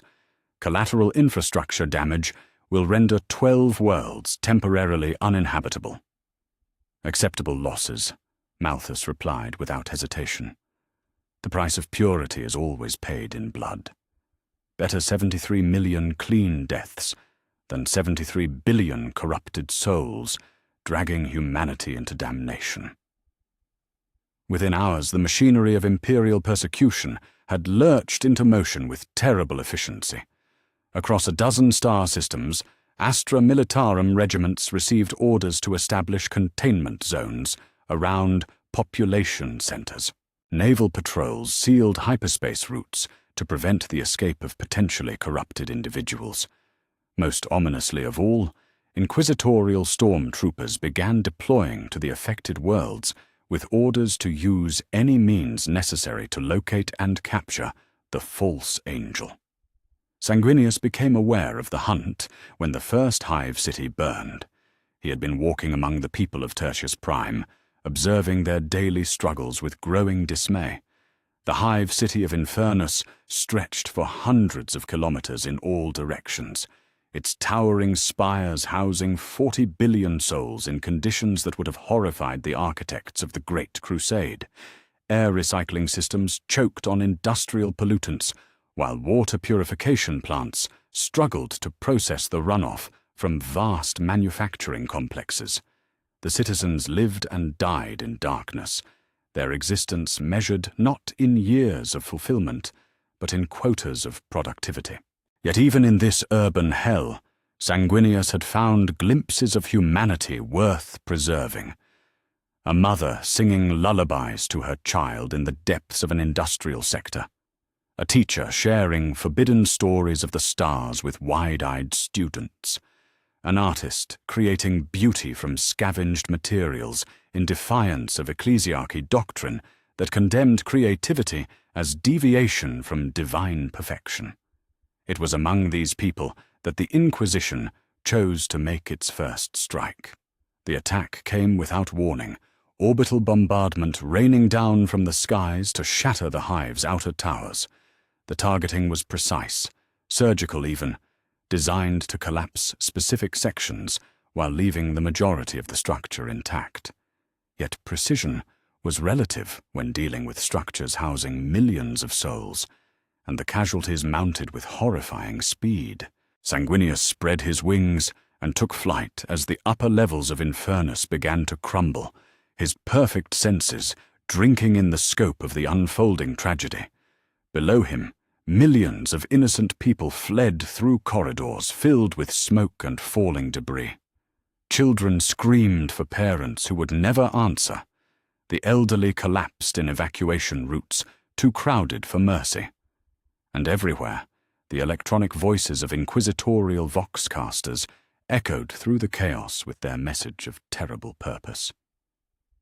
"Citizens of Tertius Prime," the broadcast declared in tones devoid of human warmth, "your hive has been contaminated by heretical influence. Submit yourselves for purification, screening, and divine judgment. Resistance will be interpreted as evidence of corruption and dealt with accordingly." Sanguinius descended toward the worst of the collapse zones, his psychic senses guiding him toward civilians trapped beneath tons of rubble. He found them in their hundreds, workers caught in the industrial sectors when the bombardment began, families huddled together in their final moments, children who would never see another dawn. The angel began his work without conscious thought, his perfect strength tearing through twisted metal and broken concrete to reach the trapped and dying. Each life he saved was a small victory against the machinery of institutional madness that had condemned them. Each survivor he pulled from the rubble was proof that humanity was still worth preserving, despite what it had become. Yet for every life he saved, dozens more were lost to the systematic brutality unfolding around him. Inquisitorial stormtroopers had established checkpoint zones throughout the hive's remaining sections, processing civilians through purification screenings that seemed designed more to terrorize than to identify genuine threats. Sanguinius witnessed interrogations where children were asked to denounce their parents for crimes they could not possibly understand. He saw entire families executed for the crime of possessing books that had been deemed heretical by ecclesiarchy censors. Most horrifying of all, he watched as inquisitorial psychics used their abilities to scan the minds of suspected heretics, leaving them as drooling husks, even when no corruption was found. "You there?" came a voice behind him as he knelt beside a wounded civilian. "Step away from the injured and submit yourself for screening." Sanguinius turned slowly to find himself facing a squad of inquisitorial stormtroopers, their carapace armor bearing the stylized eye that marked them as servants of the Ordo Hereticus. Their leader, a sergeant whose face was hidden behind a skull-faced helm, kept his weapon trained upon the angel's center mass, while his men spread out to establish a crossfire pattern. "I am tending to the wounded," Sanguinius replied quietly. "This man requires immediate medical attention if he is to survive. All wounded will be screened for corruption before receiving treatment," the sergeant replied, in a voice distorted by his helmet's vox grill. "Your presence here suggests possible involvement in the heretical manifestations reported in this sector. Submit yourself for interrogation or be declared in violation of inquisitorial mandate." The angel rose to his full height, his wings spreading wide to cast shadows across the rubble-strewn ground. For a moment, the stormtroopers hesitated, their enhanced senses registering the psychic pressure that radiated from his perfect form. Several made the sign of the Aquila, uncertainty flickering across their body language as they struggled to reconcile their orders with the evidence of their own eyes. "I am Sanguinius," the Primarch said, his voice carrying the weight of absolute authority. "I died to protect humanity from the forces of chaos 10,000 years ago. Now I return to find the Imperium itself has become the very evil we fought to prevent." The effect of his words was immediate and divisive. Half the squad fell to their knees in recognition, their faith overwhelming their training as they beheld the returned angel of Baal. The other half raised their weapons higher, their conditioning overriding awe, as they prepared to fire upon what their inquisitorial masters had branded a heretical apparition. "Impossible," the sergeant snarled, though uncertainty crept into his electronically distorted voice. "Sanguinius is dead, has been dead for 10 millennia. You are a demon wearing his face, sent to corrupt the faithful through false hope." "Then test me," Sanguinius challenged. "Use whatever methods your Inquisitor has taught you to detect corruption.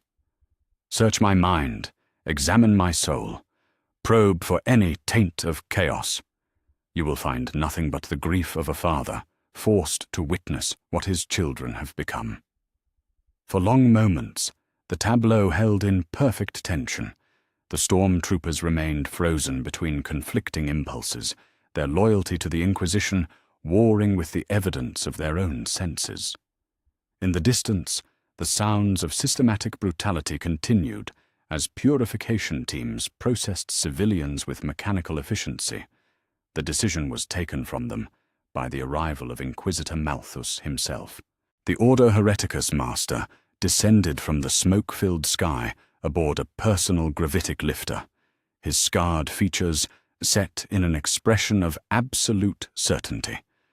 His augmetic eye focused upon Sanguinius with the intensity of a targeting laser, its sensors analyzing every aspect of the angel's form for signs of corruption. "So," Malthus said as he dismounted from his transport, "the demon reveals itself at last. How thoughtful of you to assume a form that will make your destruction all the more symbolic." Sanguinius studied the Inquisitor with growing disgust, his perfect senses detecting the spiritual corruption that emanated from the man like a physical stench. This was not the clean corruption of chaos, but something far more insidious, the rot that came from good intentions perverted beyond all recognition. "You see corruption where none exists," the angel replied. "You hunt for enemies that live only in your paranoid fantasies. Tell me, Inquisitor, how many innocents have you murdered in the name of purity?" Malthus laughed, the sound emerging from his scarred throat like the grinding of broken glass. "Innocence is a luxury humanity can no longer afford. In this galaxy, suspicion is virtue, and paranoia is wisdom.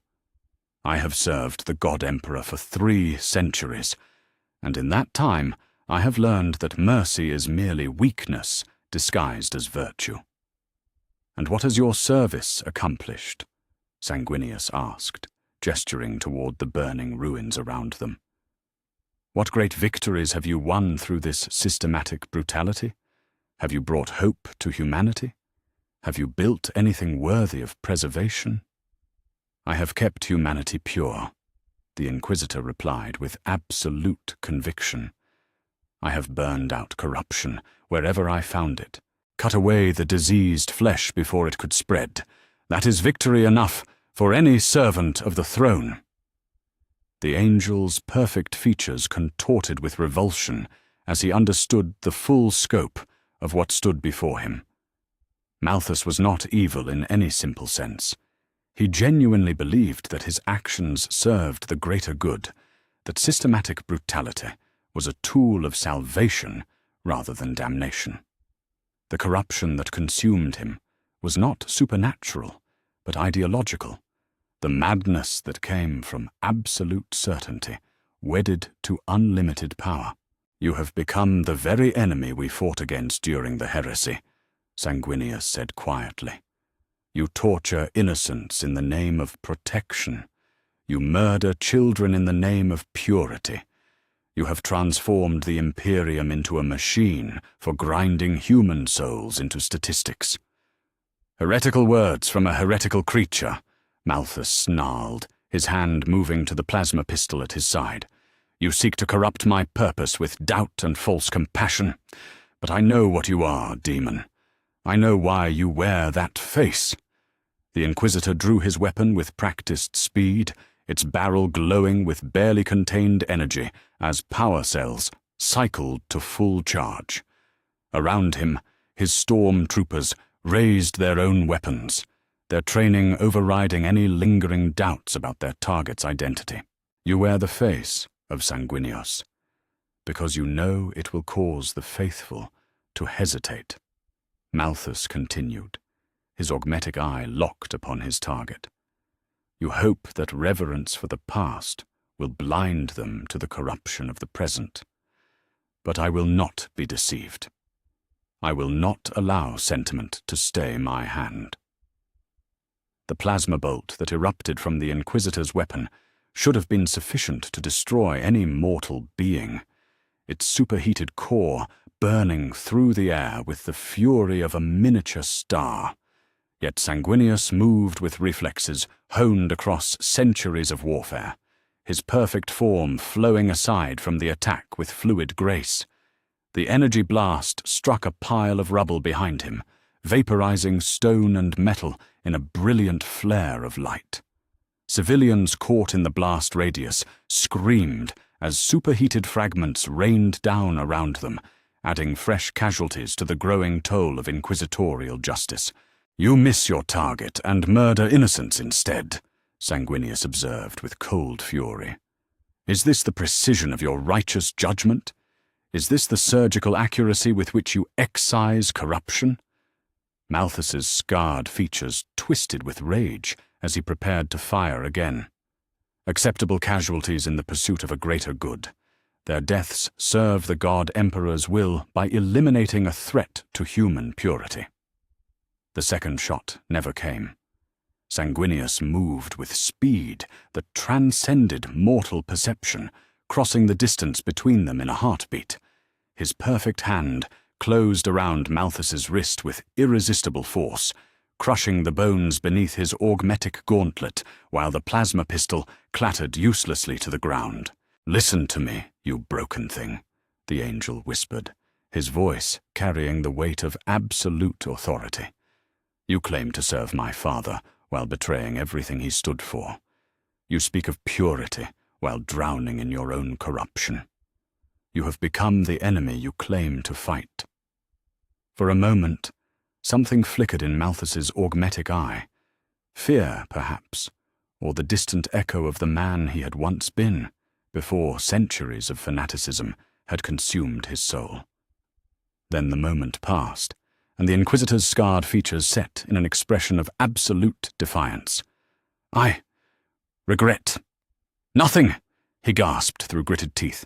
Every action served the greater good. Every death protected humanity. I am pure. Sanguinius released his grip, allowing the broken Inquisitor to collapse among the rubble of his own making. Around them, the stormtroopers held their weapons at ready, uncertain whether to fire upon a Primarch or await orders from their wounded master. Pure, the angel repeated, his voice heavy with disgust. You are as pure as the radioactive ash left by your orbital bombardments, as clean as the blood that stains your hands, as righteous as the screams of the innocents you torture in the name of justice. The Primarch spread his wings and lifted himself into the air, his perfect form silhouetted against the burning spires of Infernus. Below him, Inquisitor Malthus struggled to rise from the rubble, his augmetic systems already working to repair the damage to his crushed wrist. This is not over, Damon, the Inquisitor snarled up at the departing figure. I will hunt you across the galaxy if necessary. I will burn 1,000 worlds to ash before I allow your corruption to spread. Sanguinius paused in his flight, looking down at the broken man with something approaching pity. Yes, he said quietly. I believe you would. The angel flew away into the smoke-filled sky, leaving behind the ruins of Infernus and the architect of its destruction. Behind him, the systematic processing of civilians continued with mechanical efficiency, the Inquisition's machinery of oppression grinding onward without pause or mercy. As he soared above the burning hive, Sanguinius carried with him a terrible understanding. The Imperium had not fallen to external enemies or supernatural corruption. It had been consumed from within by the very virtues it claimed to embody. Purity transformed into paranoia, righteousness perverted into brutality, protection twisted into persecution, and somewhere in the depths of his perfect soul, the angel began to understand that his resurrection was not a gift, but a test. The question was not whether he could save the Imperium from its enemies, but whether he could find the strength to deliver the judgment it deserved upon itself. The agri-world of Demeter's Hope stretched beneath a sickly yellow sun, its vast continents transformed into an endless patchwork of industrial farms that fed the Imperium's insatiable hunger for sustenance. From orbit, Sanguinius could see the geometric precision with which every square kilometer had been devoted to production, leaving no space for wilderness, no room for beauty, no consideration for anything beyond the brutal calculus of caloric output per hectare. As his stolen transport descended through the polluted atmosphere, the angel gazed upon fields that should have been verdant with growing crops, but instead lay barren beneath a haze of chemical fertilizers and pesticides. The very air reeked of industrial agriculture pushed beyond all sustainable limits, soil strip-mined of nutrients and productivity maintained only through ever-increasing applications of toxic enhancement compounds. Yet it was not the environmental devastation that struck him most forcefully, but the sight of the workers who toiled in these poisoned fields. They moved in vast columns across the agricultural zones, their movements coordinated with military precision by overseers who rode upon anti-grav platforms. From above, they looked like insects, countless millions of human beings reduced to units of labor in the Imperium's vast equation of survival. The angel landed in a sector designated for grain production, his perfect form concealed by psychic veils as he walked among the workers. What he discovered there shattered something fundamental in his understanding of what humanity had become. These were not workers in any meaningful sense, but slaves in all but name. Each bore the scars of surgical modification, neural implants that suppressed independent thought, muscle enhancers that allowed them to work without rest, pain inhibitors that prevented them from collapsing, despite injuries that should have been debilitating. They were human beings, transformed into biological machines, their capacity for joy, creativity, and independent thought surgically removed to maximize their productivity. Citizen Worker Designation 7749. Gamma, called an overseer from his platform, his amplified voice cutting through the humid air. Your nutrient extraction rate has fallen below acceptable parameters. Report for corrective modification immediately. The worker in question, a woman whose original features were barely recognizable beneath layers of surgical scarring, turned toward the overseer with the mechanical precision of a servitor. Her eyes held no fear, no resentment, no trace of human emotion, only the blank compliance of a mind that had been stripped of everything that made it worth preserving. "Compliance, overseer," she replied in a voice devoid of inflection. "This unit acknowledges suboptimal performance. This unit requests corrective modification to restore acceptable functionality." Sanguinius watched in horror as the woman was led away toward a medical facility whose purpose was not to heal, but to further optimize human beings for industrial efficiency. She went without protest, without fear, without any recognition of what was being taken from her. The overseers had not merely enslaved her body, they had murdered her soul and replaced it with programming. "Magnificent, is it not?" came a voice behind him. The angel turned to find himself facing a man in the robes of an administratum overseer, his pale features marked by the satisfied expression of someone who believed himself to be witnessing the pinnacle of human achievement. The efficiency achieved through proper biological optimization, the overseer continued, consulting a data slate with obvious pride. This sector alone produces enough grain to feed 17 hive worlds, and our worker productivity has increased by 300% since the implementation of the cognition reduction protocols. Cognition reduction protocols, Sanguinius repeated, the words tasting like poison in his mouth. You have lobotomized these people to make them more productive. The overseer's expression shifted to one of mild confusion. Lobotomized? That seems rather a harsh term, citizen. We have simply removed the inefficiencies inherent in unmodified human consciousness. Emotions, creativity, independent thought, these are luxuries that divert cognitive resources from essential tasks. Through careful surgical intervention, we have created the perfect agricultural workforce. The angel's perfect features remained carefully controlled, though rage blazed like a furnace within his chest. And what becomes of those who refuse this optimization? Refuse? The overseer laughed, a sound devoid of any understanding of what he had just revealed. Why would anyone refuse the opportunity to serve the God Emperor's will more efficiently? Though I suppose we do occasionally encounter citizens with pre-existing psychological deviations that render them unsuitable for modification. Such individuals are transferred to alternate service designations. Sanguinius already knew what those alternate service designations entailed, but he forced himself to ask anyway. Such as? Penal labor battalions, primarily. Some are selected for medical experimentation to improve our optimization techniques.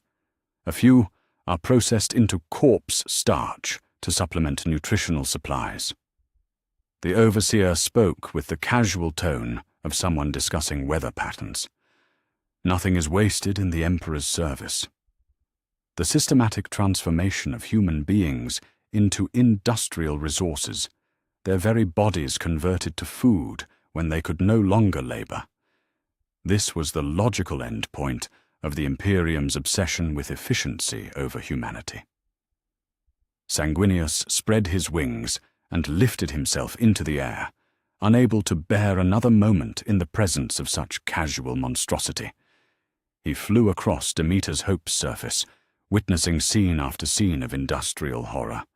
Vast processing plants where children as young as 8 operated machinery that would maim or kill them if they faltered for even a moment. Refinement facilities where workers died from chemical exposure while processing the very compounds that poisoned the world's soil. Packaging centers where the elderly were worked literally to death, their bodies fed into the same systems that processed food for shipment to distant worlds. Yet perhaps the most damning sight was the cathedral that dominated the agri-world's primary settlement. It rose like a golden cancer from the poisoned landscape, its spires reaching toward the sickly sky in a display of architectural magnificence that had consumed the labor of millions. Workers swarmed over its surface like ants, adding ever more elaborate decorative elements to a structure that served no purpose beyond proclaiming the glory of a god who would have been appalled by the suffering inflicted in his name. Sanguinius descended to the construction site, his psychic veils allowing him to move unnoticed among the toiling masses. What he found there completed his education in the Imperium's casual brutality. The workers building the cathedral were not the surgically optimized agricultural laborers, but pilgrims who had traveled from across the sector to participate in this holy work. They had come seeking spiritual fulfillment, hoping that their labor would bring them closer to the God Emperor's divine grace. Instead, they found themselves trapped in a system designed to extract every ounce of usefulness from their bodies before discarding them. Brother Marcus collapsed again, one pilgrim whispered to another as they hauled massive stone blocks up the cathedral's flanks. That's the third time this week.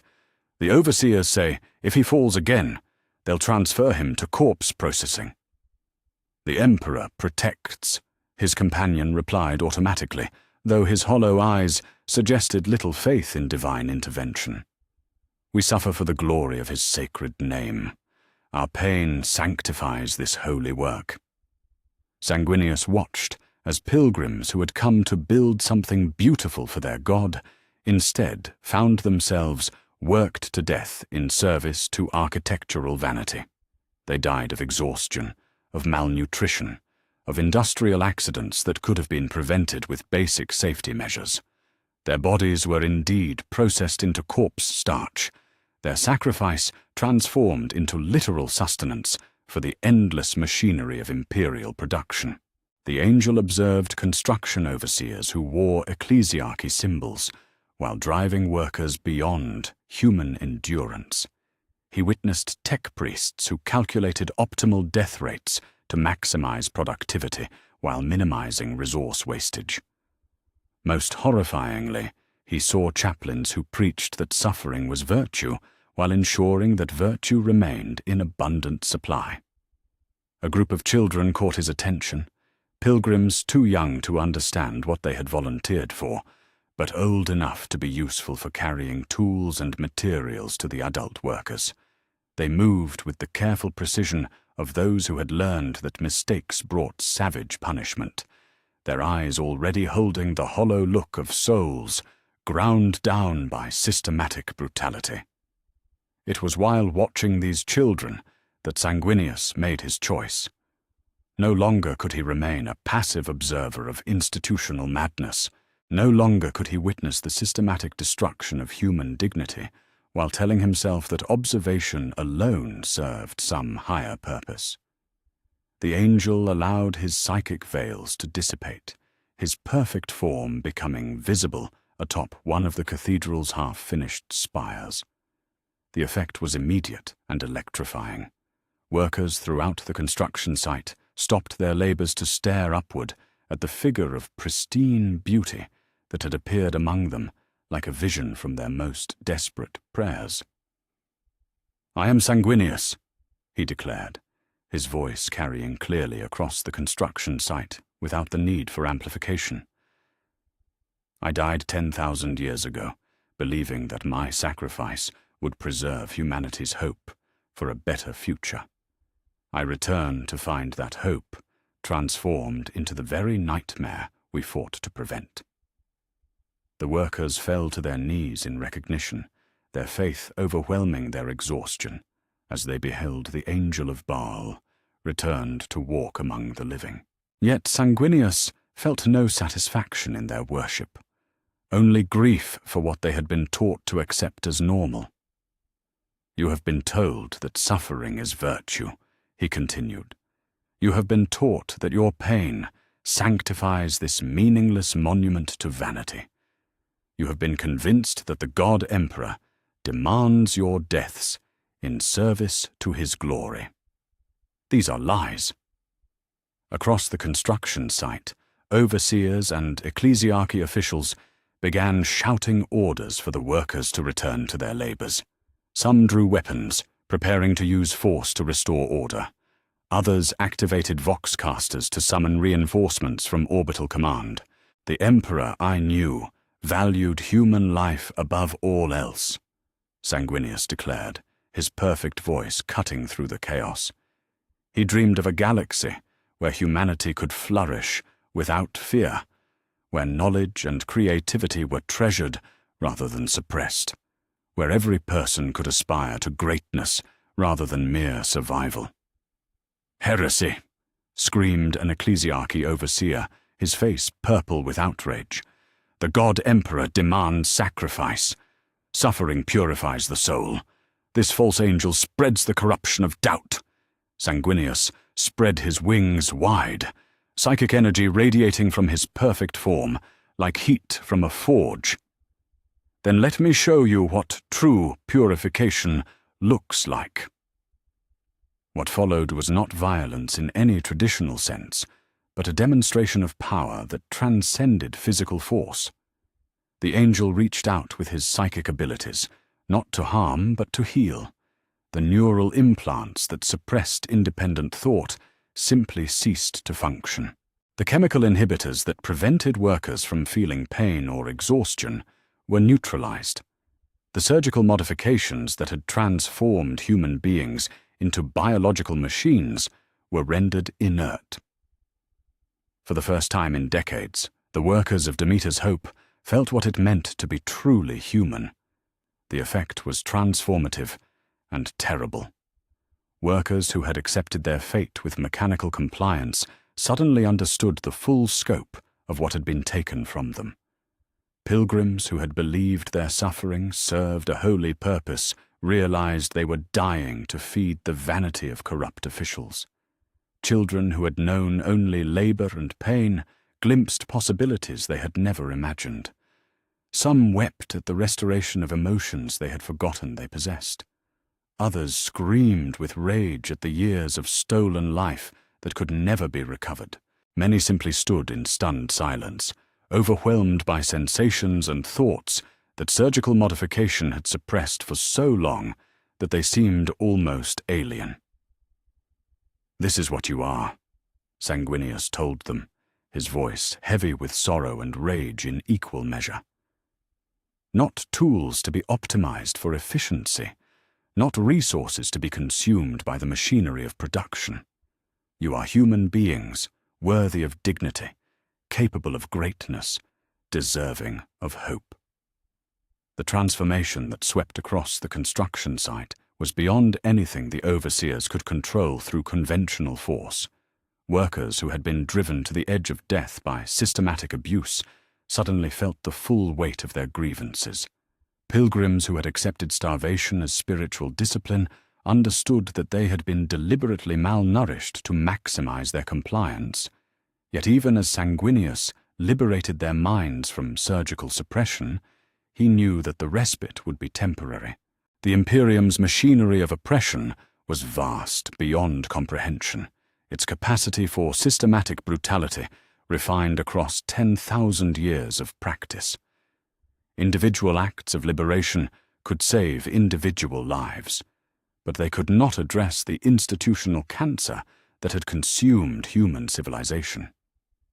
As he prepared to depart from Demeter's Hope, the angel cast one final look across the agricultural zones that stretched to every horizon.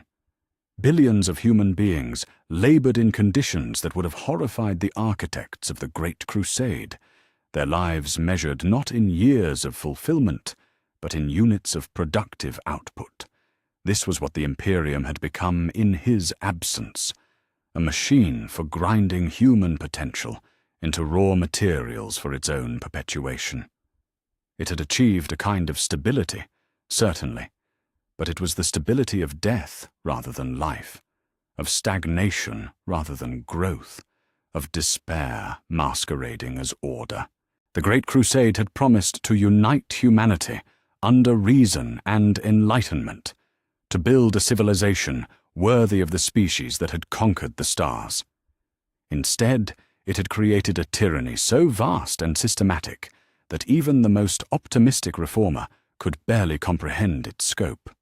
As Sanguinius flew away from Demeter's Hope, he carried with him the weight of ultimate disillusionment. The dream of human advancement had been replaced by a nightmare of human degradation so complete that even its victims had been convinced to collaborate in their own destruction. And somewhere in the depths of his perfect soul, the angel began to understand that his resurrection was not a chance for redemption, but an opportunity for judgment. The question was no longer whether the Imperium could be reformed, but whether it deserved to survive the reckoning that 10,000 years of systematic cruelty had made inevitable. The world of Caliban's Rest had once been a beacon of human achievement in the Ghoul Stars, its isolated colonies thriving through innovation and careful resource management, despite their distance from the Imperium's core worlds. For 3 centuries, its 12 billion inhabitants had built something approaching paradise among the stars, cities where art flourished alongside science, where knowledge was treasured rather than feared, where human potential had been allowed to bloom without the crushing weight of imperial orthodoxy. Now those cities burned under the guns of the Eternal Crusader, High Marshal Helbrecht's flagship, casting its shadow across skies turned crimson with smoke and blood. Sanguinius descended through the burning atmosphere in a captured shuttle, his perfect senses drinking in the scope of the unfolding catastrophe. Below him, the Black Templars' prosecution of their righteous crusade proceeded with the mechanical precision that had made the Adeptus Astartes feared across the galaxy. Orbital bombardments had shattered the major population centers with surgical accuracy. Drop pod assaults had seized strategic positions with minimal resistance. Thunder Hawks disgorged companies of black-armored warriors who advanced through the ruins with the relentless determination of faith made manifest. Yet this was not the clean fury of warriors facing genuine enemies. This was the systematic extermination of a civilian population whose only crime had been the pursuit of knowledge without ecclesiarchy oversight. The Angel's shuttle touched down on the outskirts of New Geneva, the colony's primary settlement, where smoke still rose from buildings that had housed universities and research facilities. The streets were littered with the debris of a civilization that had dared to believe humanity could improve itself through reason rather than faith. Laboratories lay in ruins. Libraries burned with fires that would consume centuries of accumulated knowledge. Art galleries stood empty, their treasures either destroyed as deviant or claimed as trophies by the conquering space marines. Among the ruins, Sanguinius found the Black Templars at their grim work. They moved through the settlement in ordered formations, their black power armor bearing more religious iconography than any space marine chapter he remembered from the Great Crusade. Prayer scrolls hung from their weapons like banners. Purity seals covered every surface of their ceramite plate. Most disturbing of all, their helm grills had been modified to emit vox-amplified prayers and hymns as they advanced, transforming each warrior into a walking shrine to the Emperor's supposed divinity. The Primarch approached a squad that had cornered a group of civilians near the ruins of what had once been a medical facility. The colonists huddled together in terror, their faces marked by the desperate hope of those who still believed they might survive, if they could only explain their innocence. "Please," one of them was saying, a woman in the white coat of a medical researcher. "We were working on treatments for genetic diseases. Our research could save millions of lives across the Imperium. Surely that serves the Emperor's will." The Black Templar sergeant who commanded the squad stepped forward, his helm's vox grill crackling with electronic distortion as he spoke. "Innovation without sanction is corruption. Knowledge pursued outside the Emperor's divine revelation leads only to damnation. You have transgressed against the sacred orthodoxy, and the penalty is death." "But we've harmed no one," another colonist protested. "Our medical advances have eliminated genetic disorders that plagued humanity for millennia. Children are born healthy who would have died in agony. How can healing be heretical?" "Because," came a new voice, deep and resonant with absolute authority, "healing of the flesh means nothing if it comes at the cost of corruption of the soul."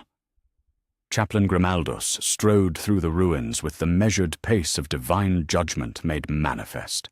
His Crozius Arcanum blazed with energy that seemed to burn with more than mere plasma fire, and his skull helm had been carved with scriptures that proclaimed the Emperor's godhead in a dozen languages.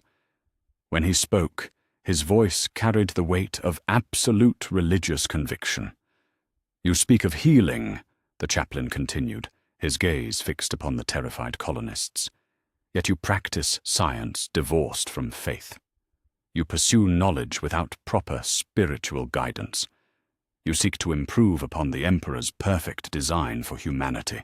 Such hubris can only lead to corruption and damnation." Sanguinius allowed his psychic veils to dissipate, stepping forward into clear view of the assembled Black Templars. The effect was immediate and profound. Every space marine in sight turned toward him, their enhanced senses registering the unmistakable psychic signature of a Primarch. Several fell to one knee in automatic genuflection, their programming overriding conscious thought as they beheld one of the Emperor's gene-crafted sons. "Grimaldus," Sanguinius said quietly, his voice carrying easily across the ruined plaza. "It has been long since we last spoke, though I suspect you do not remember our conversation aboard the Phalanx during the closing days of the heresy."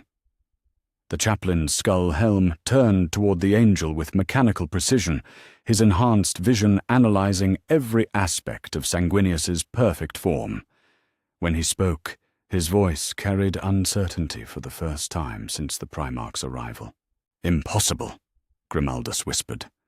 "Lord Sanguinius died 10,000 years ago, slain by the arch-traitor Horus in defense of the Golden Throne.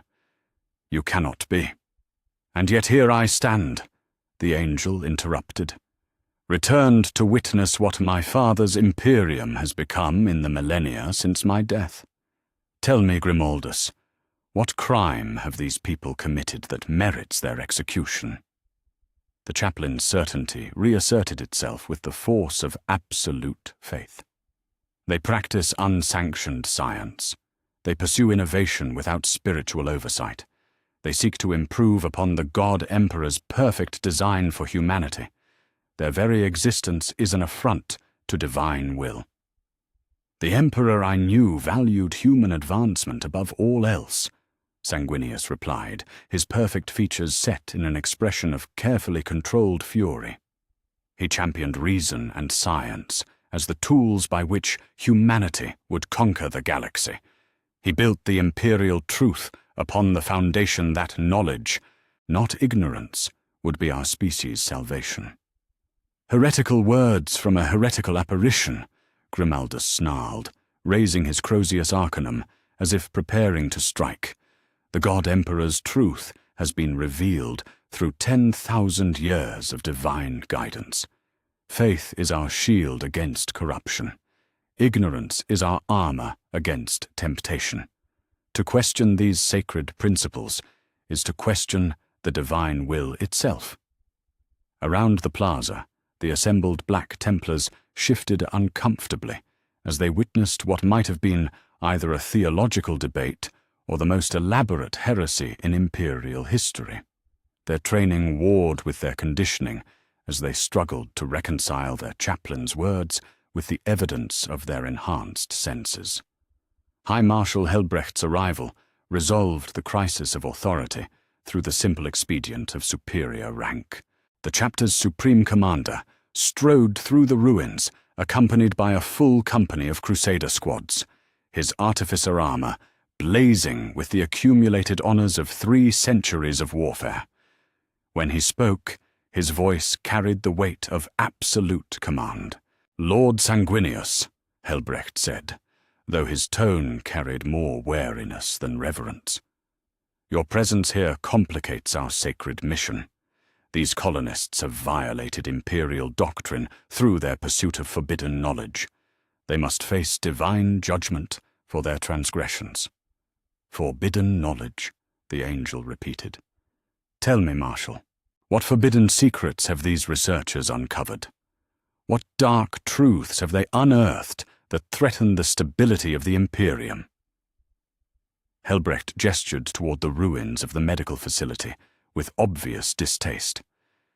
They sought to eliminate genetic diseases through manipulation of human DNA. They claimed they could improve upon the Emperor's perfect design for our species. Such hubris can only lead to corruption and mutation. And what corruption have you found? Sanguinius pressed. What mutations have manifested among these 12 billion souls? Show me the evidence of their transgression against human purity. The Marshal's scarred features hardened with defensive certainty. Evidence of corruption is not required when the potential for corruption exists. We act not to punish transgression, but to prevent it. Better to destroy 1,000 innocent worlds than allow a single corrupted one to spread its taint. The casual manner in which Helbrecht spoke of destroying innocent populations struck Sanguinius like a physical blow. This was not the righteous fury of warriors facing genuine corruption, but the paranoid extremism of zealots who had learned to see enemies where none existed. You would murder 12 billion innocent people, the angel said slowly, to prevent a corruption that exists only in your imagination. Tell me, Marshal, how does this serve the Emperor's will? How does wholesale slaughter of the innocent advance humanity's cause? Because, Chaplain Grimoldus interjected, his voice blazing with fanatic fervor, innocence itself is a luxury humanity can no longer afford. In this galaxy, suspicion is wisdom, and paranoia is virtue. The God Emperor protects those who trust in his divine will rather than their own flawed understanding. The Emperor I knew, Sanguinius replied, his voice growing colder with each word, built his empire upon human potential. He championed knowledge, encouraged innovation, and trusted in humanity's capacity for greatness. You speak of divine will, while betraying everything he actually stood for. The philosophical battle lines had been drawn with perfect clarity. On one side stood the Primarch, who embodied the original imperial truth, the vision of human advancement through reason and science. On the other stood the corrupted legacy of that truth, transformed through 10 millennia of compromise and fear into its exact opposite. The imperial truth was a necessary deception, Helbrecht declared with absolute conviction, a tool to unite humanity during the Great Crusade. But the galaxy revealed truths more fundamental than any philosophy, that knowledge corrupts, that innovation leads to damnation, that only absolute faith can shield humanity from the darkness. So you would keep humanity ignorant to keep them pure, Sanguinius observed. You would prevent progress to prevent corruption. You have transformed my father's vision into its exact opposite and convinced yourselves that betrayal equals loyalty. Around the plaza, the assembled Black Templars listened to this exchange with growing agitation. Some began to mutter prayers for protection against heretical influence. Others fingered their weapons uncertainly, torn between loyalty to their commanders and the evidence of their own senses that they faced a genuine Primarch. "We have kept humanity alive," Grimoldus snarled, his skull helm turning toward the angel with mechanical menace. "For 10,000 years, we have held back the tide of corruption through strength of faith and purity of purpose. Would you have us abandon the strategies that have preserved our species for the sake of abstract ideals? I would have you remember what you were created to protect," Sanguinius replied. "Not the institutional machinery of the Imperium, but the human beings who comprise it. Not the preservation of doctrine, but the advancement of the species you claim to serve." The angel spread his wings and lifted himself into the air, his perfect form silhouetted against the burning sky. When he spoke again, his voice carried the weight of absolute authority and infinite sorrow. "Look upon these people you would murder, my sons. See them not as threats to be eliminated, but as examples of what humanity can achieve when freed from the constraints of ignorance and fear. They have built something beautiful here, something worthy of preservation rather than destruction. Beauty built upon heretical foundations, Helbrecht replied, though uncertainty had crept into his voice. Innovation pursued without spiritual guidance. Knowledge sought outside the bounds of sacred orthodoxy. Sacred orthodoxy, Sanguinius repeated with bitter irony. You have made ignorance sacred and curiosity heretical. You have transformed the quest for knowledge into the greatest sin and called systematic brutality the highest virtue. Tell me, Marshal, what would my father think of what you have made in his name? For a moment, something flickered in Helbrecht's eyes. Doubt, perhaps, or the distant echo of the man he had been before. Centuries of indoctrination had shaped him into an instrument of institutional fanaticism. Then the moment passed, and his features hardened into an expression of absolute resolve.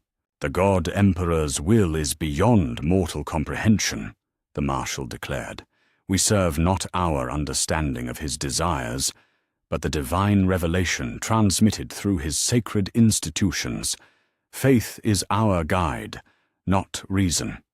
Obedience is our virtue, not independent thought. Sanguinius descended slowly to the ground, his perfect features marked by a sadness so profound it seemed to darken the air around him. Then you are no longer my father's sons, he said quietly. You are the instruments of his betrayal, the architects of humanity's spiritual death. You wear the symbols of the Adeptus Astartes, while embodying everything they were created to oppose.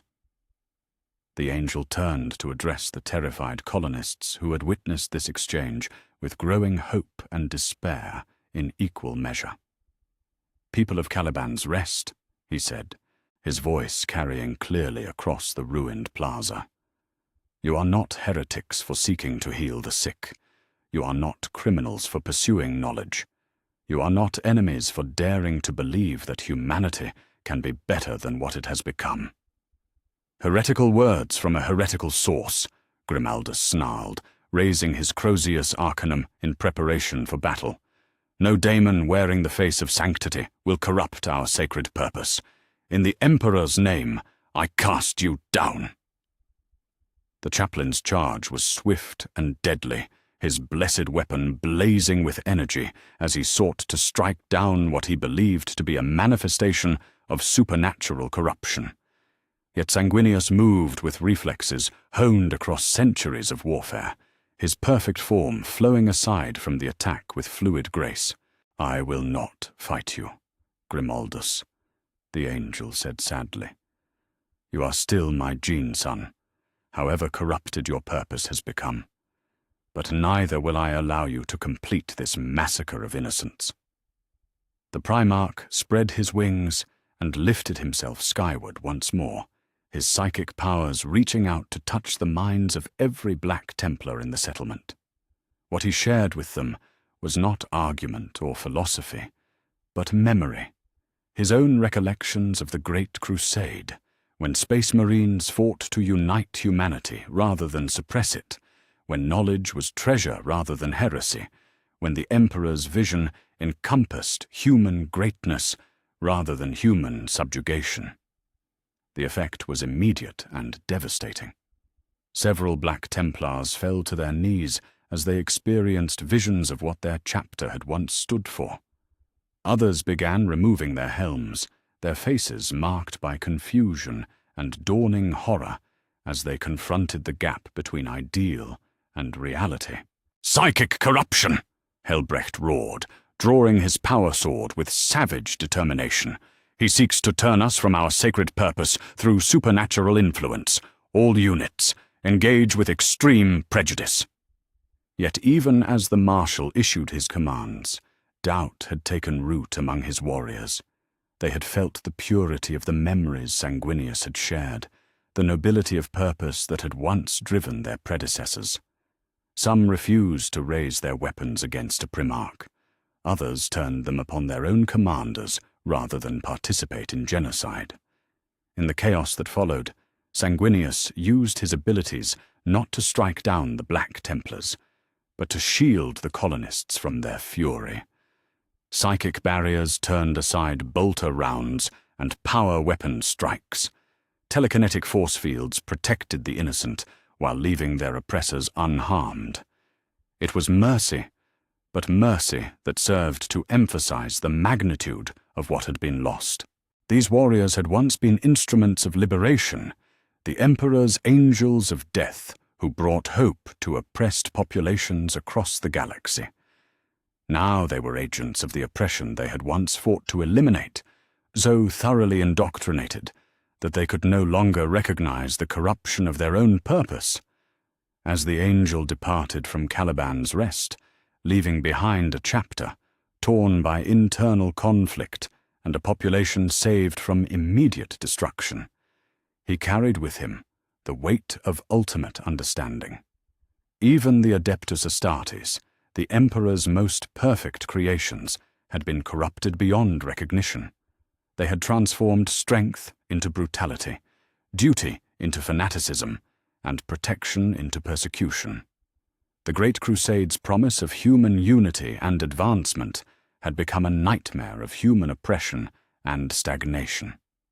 And perhaps most tragically of all, those who enforced that nightmare genuinely believed themselves to be serving the very ideals they had betrayed. The angel of Baal flew away from the burning world with the knowledge that even his gene sons had become strangers to the purpose for which they were created. If even the Adeptus Astartes could fall so far from grace, what hope remained for the redemption of an entire civilization built upon the systematic perversion of noble intentions? And somewhere in the depths of his perfect soul, Sanguinius began to understand that judgment might indeed be the only mercy left to offer a galaxy that had forgotten the meaning of hope itself. The cicatrix maledictum stretched across the galaxy like a wound that would never heal, its crimson light casting everything beneath it in hues of blood and madness. At its edge, where the great rift's influence waned enough to permit stable void travel, the scattered remnants of Imperial battle fleets struggled to maintain some semblance of order in a galaxy torn in half. Sanguinius approached the fleet command vessel through the psychic storms that raged along the rift's borders, his perfect senses drinking in the scope of the catastrophe that had befallen his father's realm. The very fabric of reality had been torn asunder by forces beyond mortal comprehension, splitting the Imperium into two isolated halves and leaving billions of worlds cut off from the light of the Astronomicon. It was a wound that spoke to failure on an unprecedented scale, yet another monument to the systematic collapse of everything the Great Crusade had sought to achieve.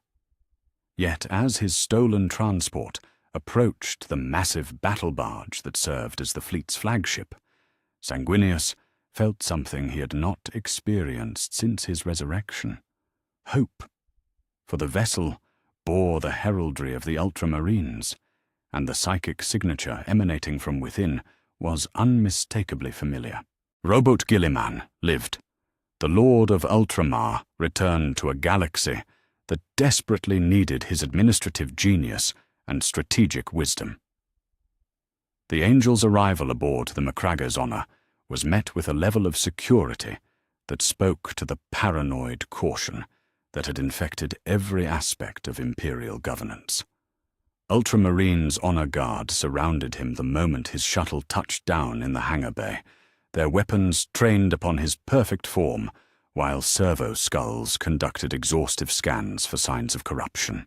Even here, among the most disciplined and rational of the Adeptus Astartes, suspicion had replaced trust as the default response to the unexpected.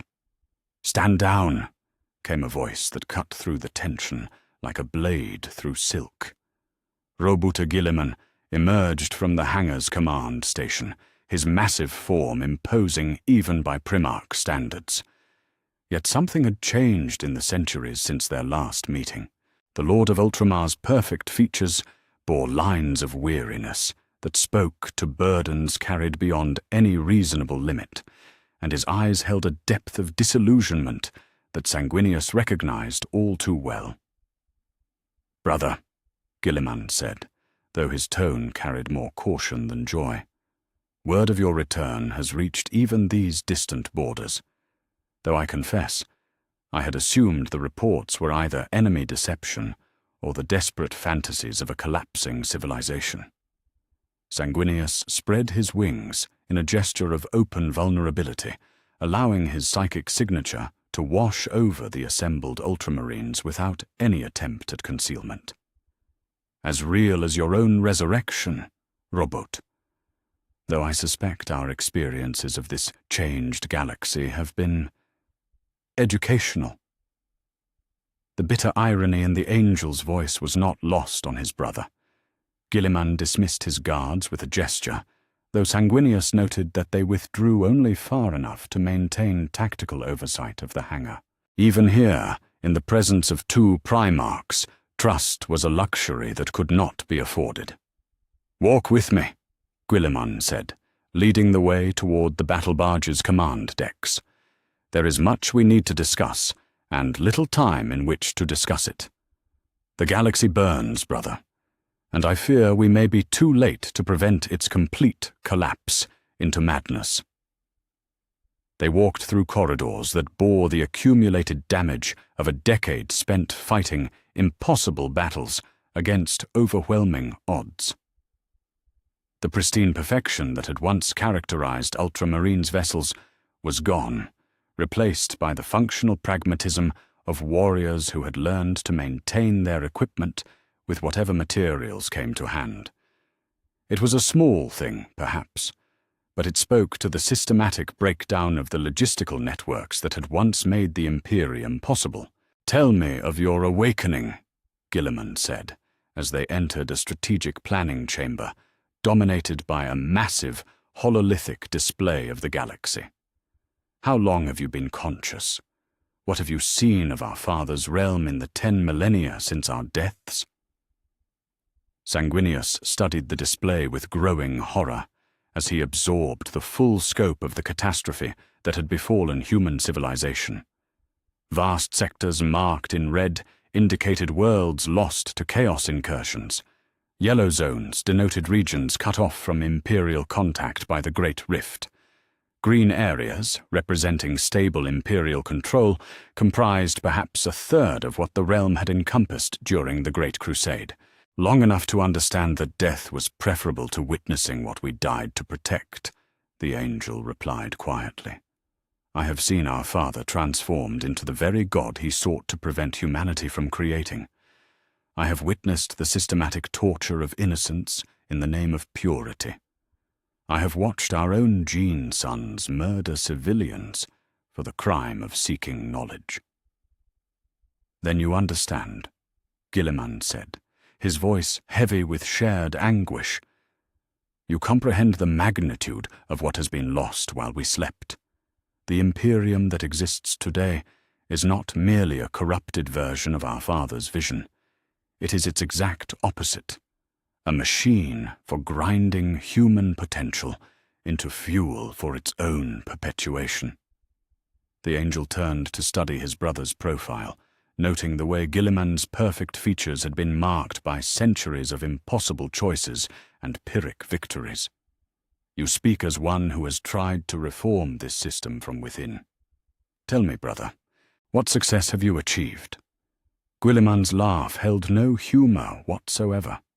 "Success? I have managed to prevent the complete collapse of human civilization for perhaps another century or two. I have implemented minor administrative reforms that may reduce suffering by some small percentage.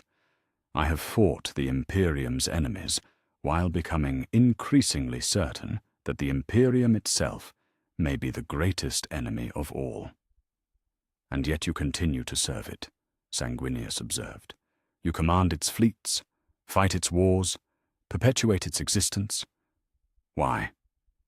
"Because," the Lord of Ultramar replied with bitter certainty, "the alternative is the immediate extinction of our species.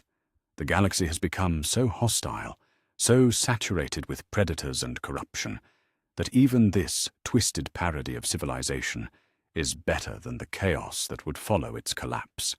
I serve not because I believe in what the Imperium has become, but because I cannot bear to be responsible for what would replace it. The pragmatic fatalism in Guilliman's voice was perhaps the most damning indictment yet of what the Great Crusade had achieved. Here was the Primarch, renowned for his strategic brilliance and administrative genius, reduced to playing a holding action against inevitable defeat while propping up institutions he knew to be fundamentally corrupt. "Show me," Sanguinius said. "Show me what else I have missed in my absence."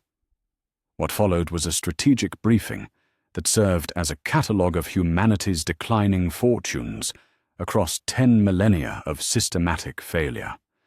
Guilliman activated the chamber's hololithic displays, filling the air with tactical overlays and strategic assessments that painted a picture of approaching civilizational collapse. The Great Rift split the galaxy in half 3 years ago, Guilliman explained, gesturing toward the massive crimson scar that dominated the display. It has cut off entire segmenta from Terra's influence, leaving billions of worlds to face the darkness alone. Chaos incursions have increased by an order of magnitude. Xenos predation has reached levels not seen since the Age of Strife. "And our response?" Sanguinius asked, though he suspected he already knew the answer. "The Indomitus Crusade," Guilliman replied with obvious frustration. "A military campaign designed to reconquer lost worlds and restore Imperial control. It has achieved some tactical successes, certainly, but it addresses symptoms rather than causes. We win battles while losing the war for humanity's soul." The angel studied the tactical displays with growing dismay. Even Guilliman's celebrated strategic genius could achieve only marginal improvements when applied to a system designed to perpetuate its own dysfunction. Individual victories meant nothing when the institutional culture that produced defeat remained unchanged. "There is something else," Guilliman said reluctantly. "Something you should know about the current state of the Adeptus Astartes.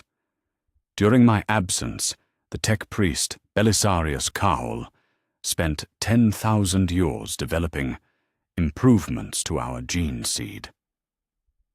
Sanguinius felt a chill run down his spine at the implications. "Improvements?"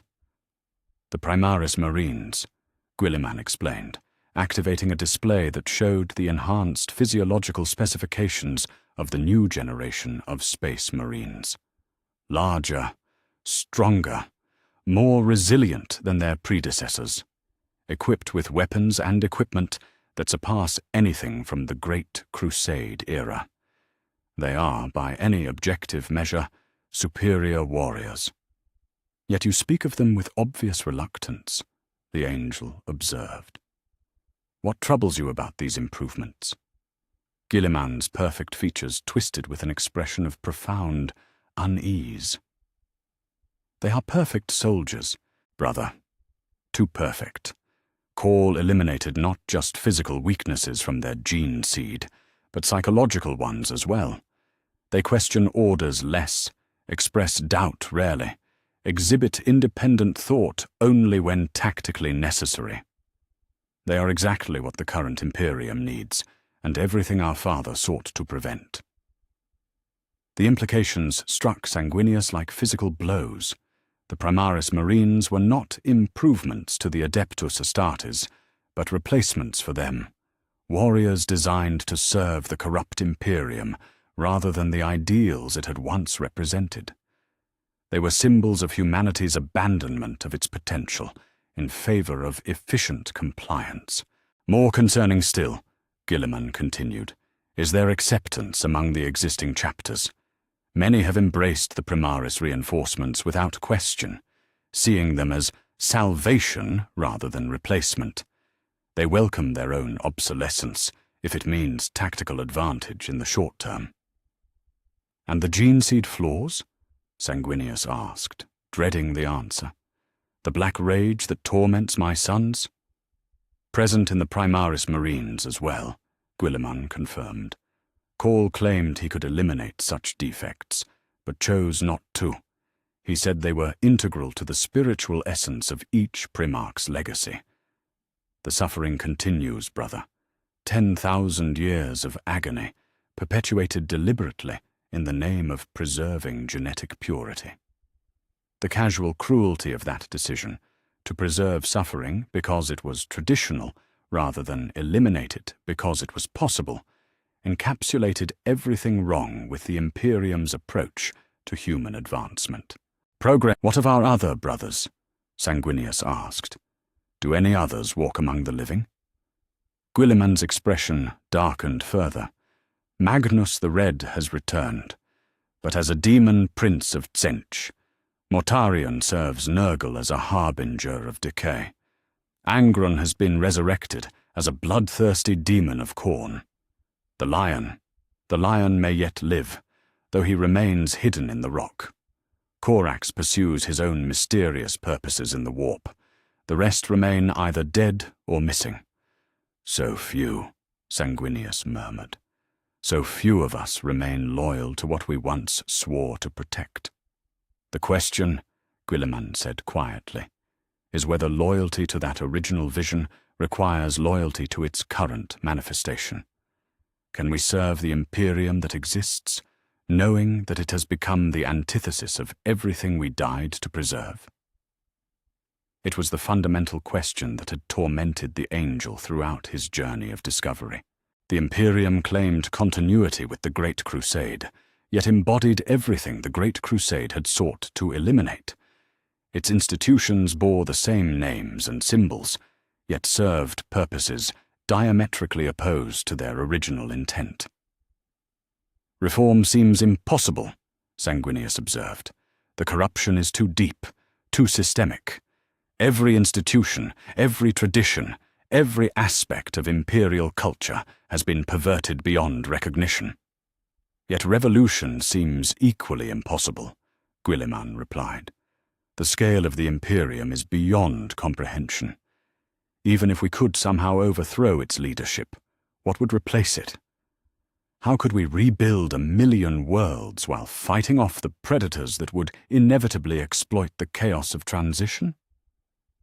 They stood in silence for long moments, two Primarchs contemplating the impossible choice between accepting corruption and embracing collapse. The hololithic displays continued their presentation of tactical data, cataloguing defeat after defeat across a galaxy that seemed determined to punish hope wherever it appeared. There is a third option, Sanguinius said finally, one that neither reform nor revolution could achieve. Guilliman turned to face his brother, understanding flickering in his eyes. Judgment, he said quietly. The complete assessment of what the Imperium has become, followed by a verdict on whether it deserves to survive. The Emperor created us to be his hands in the galaxy, the Angel replied. Perhaps our resurrection is not meant to save what exists, but to determine whether it is worth saving. To judge whether 10,000 years of systematic brutality have made our father's realm into something that should be preserved, or something that should be allowed to die. And if we judge it unworthy? Guilliman asked. If we determine that the Imperium has become more evil than any enemy it faces? Sanguinius spread his wings wide, the white feathers catching the crimson light that bled through the chamber's viewports from the great rift beyond. Then perhaps mercy lies not in preservation, but in release. Perhaps the greatest service we can render humanity is to free it from the chains of this corrupted legacy. A galaxy in flames, Guilliman murmured. Chaos unleashed across 1,000,000 worlds. Xenos predators feeding on the corpse of human civilization. Is that truly preferable to what exists now? I do not know, Sanguinius admitted. But I know that what exists now is not worthy of the name Imperium of Man. It is a tomb that devours its own people in the name of their protection. Perhaps it is time to consider whether the dead should be allowed to rest. The brothers stood together at the edge of the great rift, two sons of the Emperor contemplating the ultimate question of filial duty. They had been created to serve their father's vision, but that vision had been so thoroughly corrupted that serving it meant betraying everything it had once represented. In the distance, the cicatrix maledictum pulsed with malevolent energy, its crimson light reflecting off their perfect features as they pondered whether salvation lay in preservation or destruction, whether mercy meant fighting for what the Imperium had become, or accepting responsibility for what it might become instead. The Angel of Bile and the Lord of Ultramar had found each other in the darkness between the stars, but their reunion brought not hope for victory, but clarity about the impossible choices that victory would require. They were no longer saviors returning to restore a fallen realm, but judges preparing to deliver a verdict on whether that realm deserved to endure at all. The return to Bile felt like descending into the maw of an ancient wound that had never been allowed to heal. Sanguinius approached his homeworld with a heavy heart, knowing that what awaited him there was not reunion, but reckoning, the chance to confront the curse his death had inflicted upon 10,000 years of his gene sons. The planet itself bore the scars of recent catastrophe. The devastation of Baal had left entire continents scarred by tyrannid bioweapons, their once proud cities reduced to twisted bone growths and acid-eaten ruins. Yet it was not the physical damage that struck the angel most forcefully, but the psychic wounds that had never healed. The very air around Baal thrummed with accumulated grief and rage, layer upon layer of suffering that had built up like sediment across the millennia. The fortress monastery had been rebuilt since his last visit, its halls expanded and reinforced to contain ever greater numbers of the Death Company. As Sanguinius walked through corridors he had known in life, he could feel the weight of tortured minds pressing against his psychic senses. Hundreds of his gene sons, trapped in eternal reliving of his final moments, their sanity shattered by visions of a battle fought 10,000 years ago. Commander Dante met him in the Hall of Heroes, where golden statues commemorated the chapter's greatest champions across the millennia. The ancient warrior's features were marked by exhaustion that went beyond physical weariness, the toll of bearing impossible burdens for centuries beyond any reasonable limit. "My lord," Dante said, his voice carefully controlled despite the emotion that blazed in his ancient eyes. "You return to us at our darkest hour. The curse grows stronger with each passing year. More brothers fall to the black rage than we can replace. At this rate, the blood angels will extinct themselves through madness within a century." Sanguinius studied the chapter master's face, seeing in those weathered features the accumulated weight of a tragedy that had defined the blood angels for 10 millennia. "Show me," he said quietly. "Show me what my death has wrought." They descended deeper into the fortress monastery than Sanguinius had ever gone in life, past levels that had been carved from Baal's living rock to create containment facilities for the chapter's growing numbers of madmen. The very architecture spoke to desperation, reinforced barriers designed to withstand the fury of space marines who no longer distinguished between friend and foe, psychic dampening fields meant to muffle the screams that echoed through the depths, automated systems that could provide care without risking human contact. The Death Company chambers had expanded beyond anything Sanguinius could have imagined. Where once there might have been dozens of the fallen, now there were hundreds. Black-armored figures paced endlessly through reinforced cells, their movements sharp and predatory, as they fought battles that existed only in their fractured minds. Some whispered constant prayers for forgiveness, others roared challenges at enemies long dead. All bore the red crosses that marked them as lost to the madness that had consumed their sanity. "The worst part," Dante explained, as they observed the endless parade of suffering, is that they know. In their lucid moments, they understand what they have become. They remember their names, their oaths, their brothers. Then the visions return, and they are lost again to the sight of your death. Sanguinius felt his perfect features twist with anguish as he watched his gene sons trapped in cycles of torment that had defined their existence for longer than most civilizations had endured. This was not the clean death of warriors fallen in battle, but a living hell that stretched across generations, condemning the innocent to pay for sins they had never committed. "It is time to end this," the angel declared, his voice carrying the weight of absolute determination. "I will not allow another day to pass with my sons bearing the burden of my choices." Chief Librarian Mephiston emerged from the shadows, his pale features marked by the strain of maintaining psychic barriers against the accumulated madness that pressed against the fortress monastery's defenses. "My lord," he said carefully, "the curse is woven into the very essence of our gene seed. To remove it entirely would require what?" Sanguinius asked, though he already suspected the answer. "Complete psychic integration with the wound your death created," Mephiston replied. "You would need to enter the realm where the death echo resides and confront whatever has fed upon our suffering for 10,000 years. The risk to yourself would be considerable." Sanguinius spread his wings, psychic energy beginning to gather around his perfect form, like heat distortion from a forge. "The risk to myself is irrelevant. I will not allow my sons to suffer for my martyrdom any longer."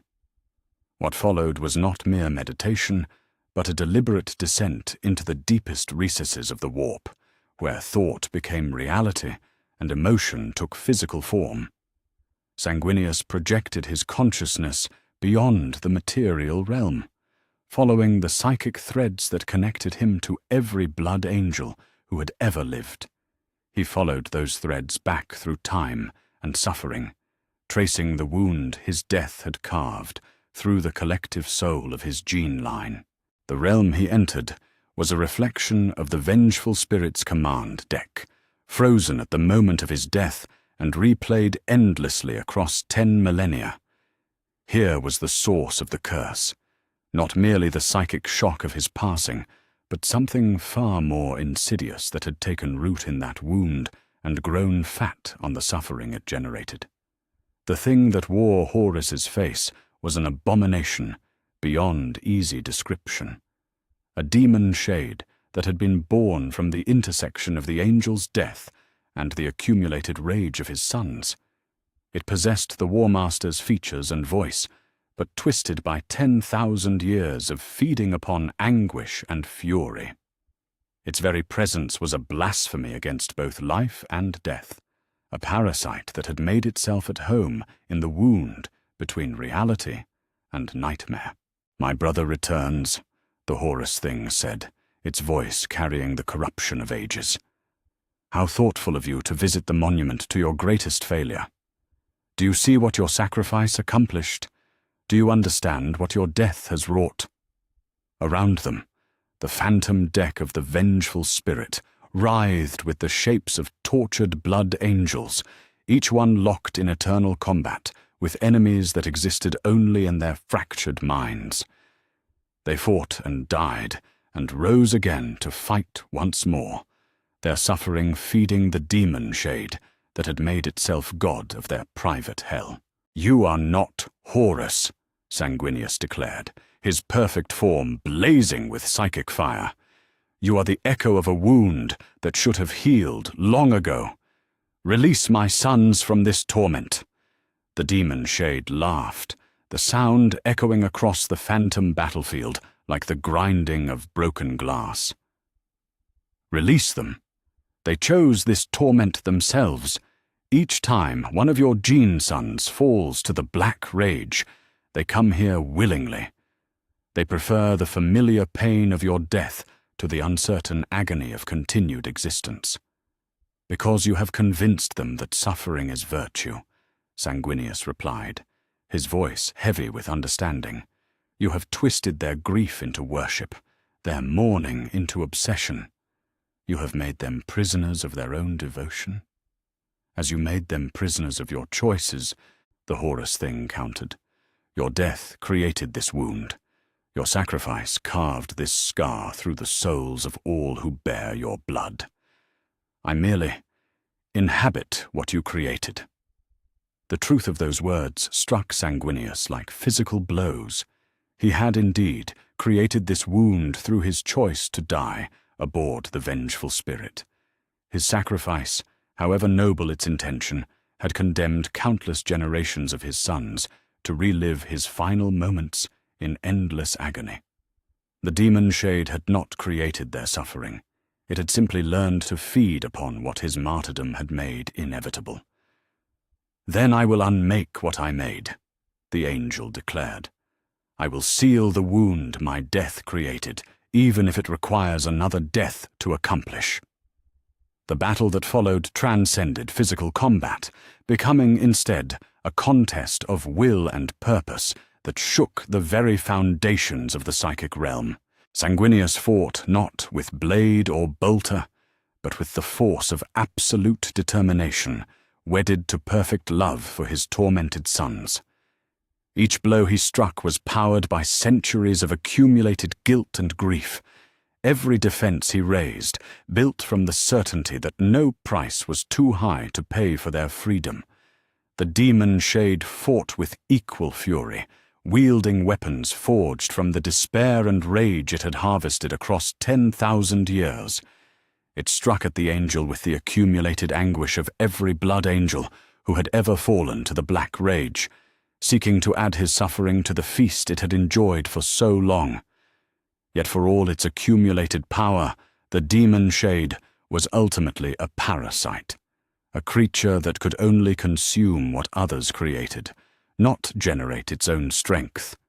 Sanguinius was the source from which his sons' nobility flowed, the wellspring of their courage and honor. In this realm where thought became reality, that fundamental truth proved more powerful than any weapon forged from stolen suffering. The angel's assault did not seek to destroy the demon shade through violence, but to transform it through an act of supreme sacrifice. He opened his perfect soul to the creature's hunger, offering not resistance, but absolution. Instead of fighting the accumulated suffering it had hoarded, he absorbed it into himself, taking upon his own consciousness the 10,000 years of torment that had defined his son's existence. The pain was beyond description, beyond endurance, beyond anything mortal minds could comprehend. Every death, every moment of madness, every instant of rage and grief that had fed the demon shade flowed into Sanguinius's consciousness like molten metal poured into a perfect vessel. He felt himself experiencing every relived moment of his death through the fractured minds of his gene sons, saw himself dying again and again through countless perspectives, tasted his own blood upon the deck of the vengeful spirit as filtered through 10 millennia of inherited trauma. Yet even as the accumulated anguish threatened to shatter his sanity, Sanguinius held fast to the truth that had driven him to this moment. His sons deserved freedom from the curse his choices had created. They deserved the chance to live and die as themselves rather than as echoes of his sacrifice. No price was too high to pay for their liberation, not even the dissolution of his own consciousness in the psychic maelstrom of their suffering. The transformation that swept through the phantom battlefield was immediate and profound. As Sanguinius absorbed the demon shade's hoarded power into himself, the endless loop of his death began to falter and fade. The blood angels, trapped in eternal combat, felt the weight of compulsion lift from their minds for the first time in 10,000 years. They remembered their names, their purposes, their reasons for fighting beyond the simple recreation of ancient trauma. The demon shade itself began to change, its form shifting from the corrupted image of Horus to something closer to what it had been before 10 millennia of parasitic feeding had warped its essence. It was revealed at last for what it truly was, not a creature of malice, but a fragment of Sanguinius's own psyche, the part of him that had been torn away at the moment of death and left to wander in the spaces between thought and reality. "Brother," the transformed shade whispered, its voice no longer carrying corruption, but only the deep weariness of one who had carried impossible burdens for too long. "What have we become?" "What we chose to become," Sanguinius replied, his perfect form beginning to fade as the effort of absorbing 10,000 years of accumulated suffering took its toll. But choice can be unmade, curses can be broken, wounds can heal if we are willing to pay the price of healing. The phantom battlefield began to dissolve around them, as the psychic wound that had sustained it lost its power to compel. The endless recreation of Sanguinius's death gave way to something far more precious: silence. For the first time in 10 millennia, the psychic realm where the black rage was born knew peace. In the material realm, the change was immediate and miraculous. Throughout the fortress monastery of Baal, Death Company Marines stopped their endless pacing and stood in stunned silence, as sanity returned to minds that had been fractured for so long they had forgotten what wholeness felt like. Some wept as they remembered their true names. Others fell to their knees in prayers of gratitude that had nothing to do with duty and everything to do with the simple joy of being themselves again. Commander Dante rushed through the halls of the fortress monastery as reports flooded in from every level. Brothers who had been lost to madness for centuries were emerging from their cells, their eyes clear for the first time since their fall. The psychic pressure that had haunted Baal for 10,000 years was lifting like fog before the dawn, leaving behind a peace that none who lived could remember ever experiencing. Chief Librarian Mephiston found Sanguinius collapsed in the Hall of Heroes, his perfect form trembling with the effort of what he had accomplished. The angel's features were marked by exhaustion beyond anything physical, the weariness of one who had absorbed the suffering of countless thousands and somehow managed to transform it into liberation. "Is it done?" Mephiston asked, his voice barely above a whisper. "It is done," Sanguinius confirmed, though his voice carried a hollowness that had not been there before. "The curse is broken. Your brothers are free to live and die as themselves, rather than as echoes of my choices. The black rage will trouble your gene line no more." The cost of that freedom was written in every line of the angel's face. He had absorbed 10,000 years of accumulated suffering into his own consciousness, transforming it through an act of supreme sacrifice into something that could no longer harm his sons. Yet in doing so, he had taken upon himself burdens that no single soul should ever be asked to bear. As word of the liberation spread throughout the fortress monastery and beyond, blood angels and their successor chapters felt the lifting of a weight they had carried for so long it had become part of their identity. For the first time in 10 millennia, they could look toward the future without the shadow of inherited madness hanging over every choice, every battle, every moment of existence.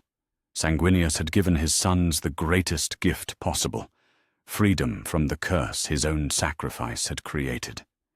Yet as he sat in the Hall of Heroes, surrounded by the golden statues of champions who had never known such liberation, the angel could not help but wonder if freedom itself might prove to be more burden than gift. His gene sons were free now to choose their own paths, to serve or rebel, to build or destroy, to embrace the Imperium's corruption or reject it entirely. They were no longer bound by the psychic echoes of his death, but they were also no longer shielded by the certainty that their suffering served some higher purpose. The question that remained was whether they would use their newfound freedom to perpetuate the system that had oppressed them, or whether they would join their father in the judgment that 10,000 years of institutional madness had made inevitable. The angel of Baal had broken the chains that bound his sons to the past. Now it remained to be seen whether they would choose to forge new chains for the future, or whether they would help him determine if the future itself was worth preserving. The journey into the deepest reaches of the warp required more than mere psychic projection. It demanded a deliberate abandonment of mortal safety in pursuit of truths that had been 10,000 years in the making. Sanguinius stood in the heart of Baal's sanctum, surrounded by the sacred relics of his chapter, and prepared to undertake the most perilous voyage any soul could attempt, a direct confrontation with the consciousness that dwelt within the golden throne. The psychic storms that raged between reality and the Imperium parted before the angel's approach like curtains drawn back from a cosmic stage.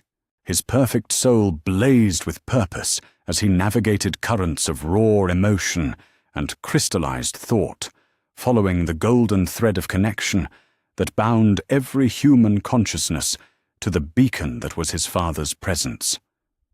The further he traveled from material reality, the more apparent it became that the Emperor's influence pervaded every aspect of human existence, not as guidance or inspiration, but as a fundamental alteration of what humanity had become. The realm where father and son finally met was neither the material universe nor the raw chaos of the warp, but something that existed in the space between, a construct of pure will and accumulated authority that had taken shape over 10 millennia of worship and sacrifice. Here, the Emperor's consciousness dwelt in a form that transcended physical limitations while remaining bound by the weight of impossible choices. The being that materialized before Sanguinius bore the Emperor's features, but transformed by eons of psychic evolution beyond anything that had walked among mortals during the Great Crusade.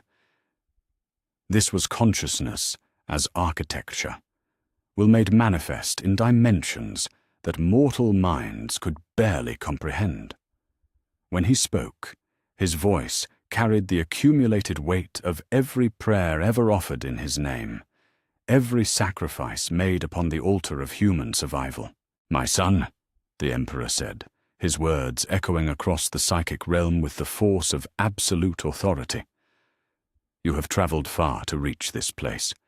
You have seen much in your journey through the realm I built. Tell me, what judgment do you bring before your father?" Sanguinius felt the crushing weight of divine presence pressing against his consciousness, yet he stood firm in the certainty of his purpose. "I bring the judgment of one who died believing in your vision, only to return and find it transformed into its exact opposite. I come seeking answers for what humanity has become in your name." "Answers," the Emperor repeated, his psychic presence shifting with something that might have been amusement or infinite sadness. "You seek explanations for choices made across 10,000 years of impossible circumstances. Very well. Ask your questions, my beloved son. I will answer as honestly as my nature permits." "Why?" Sanguinius asked, the single word carrying the weight of every atrocity he had witnessed, every corruption he had uncovered, every innocent life destroyed by the machinery of imperial governance. Why did you allow the imperial truth to die? Why did you permit humanity to transform reason into superstition, knowledge into heresy, hope into despair? The Emperor's psychic form pulsed with energies that spoke to struggles beyond mortal comprehension. "Because," he replied, his voice heavy with the burden of eternal responsibility, "the imperial truth was a luxury that humanity could no longer afford. You have seen the galaxy as it exists today, not as we dreamed it could become. Chaos corruption spreads through doubt and inquiry as easily as through faith and devotion. Xenos predation grows stronger with each passing year. Without absolute unity of purpose, without unquestioning loyalty to a single authority, our species would have fallen to extinction within centuries of the heresy's end. So you chose to make them slaves, Sanguinius replied, his perfect features set in an expression of controlled fury. You transformed free-thinking human beings into mindless drones who worship you as a god while grinding themselves into dust for the privilege of continued existence. I chose survival over principle, the Emperor corrected, his psychic presence blazing with defensive certainty. I chose the preservation of the species over the dignity of individuals. Was it a compromise? Yes. Was it a betrayal of everything we once stood for? Perhaps. But it was also the choice that kept humanity alive when any other path would have led to extinction. The casual manner in which his father spoke of betraying fundamental principles struck Sanguinius like physical blows. This was not the corruption of external enemies or the weakness of mortal failings, but the deliberate abandonment of everything that had once made the Great Crusade worth fighting for. Survival without purpose is not survival at all, the angel declared. It is merely the postponement of death. You have preserved human bodies while murdering human souls. You have saved the species while destroying everything that made it worth saving. Spoken like one who has never faced the true scope of the choices before us, the Emperor replied, his voice carrying a sharp edge that cut through the psychic realm like a blade. You see the suffering of individuals and call it evil. I see the survival of the species and call it necessary. Would you prefer that humanity perish nobly rather than endure ignobly? I would prefer that humanity be given the chance to choose its own path, Sanguinius answered. You have made them children, dependent upon your authority for every thought, every decision, every breath.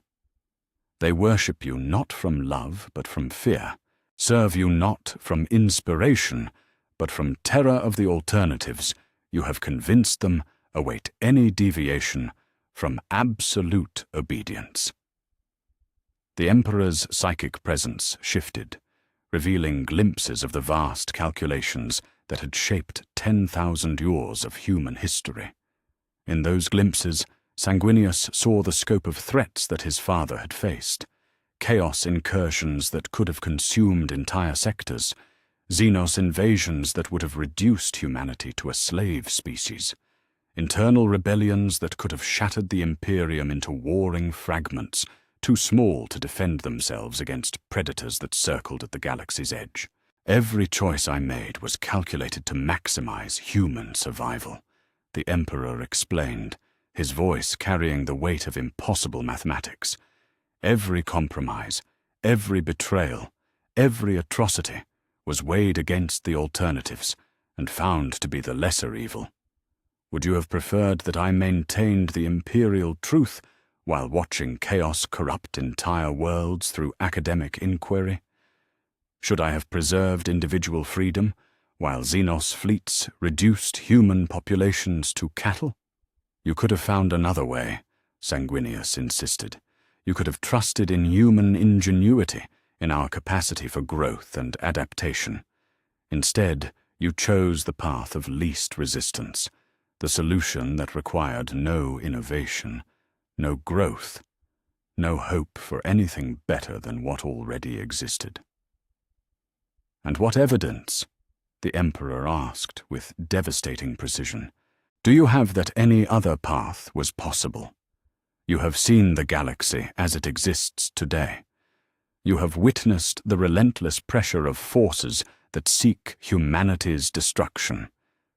Tell me, my idealistic son, What alternative would you have chosen that could have preserved our species while maintaining your precious principles?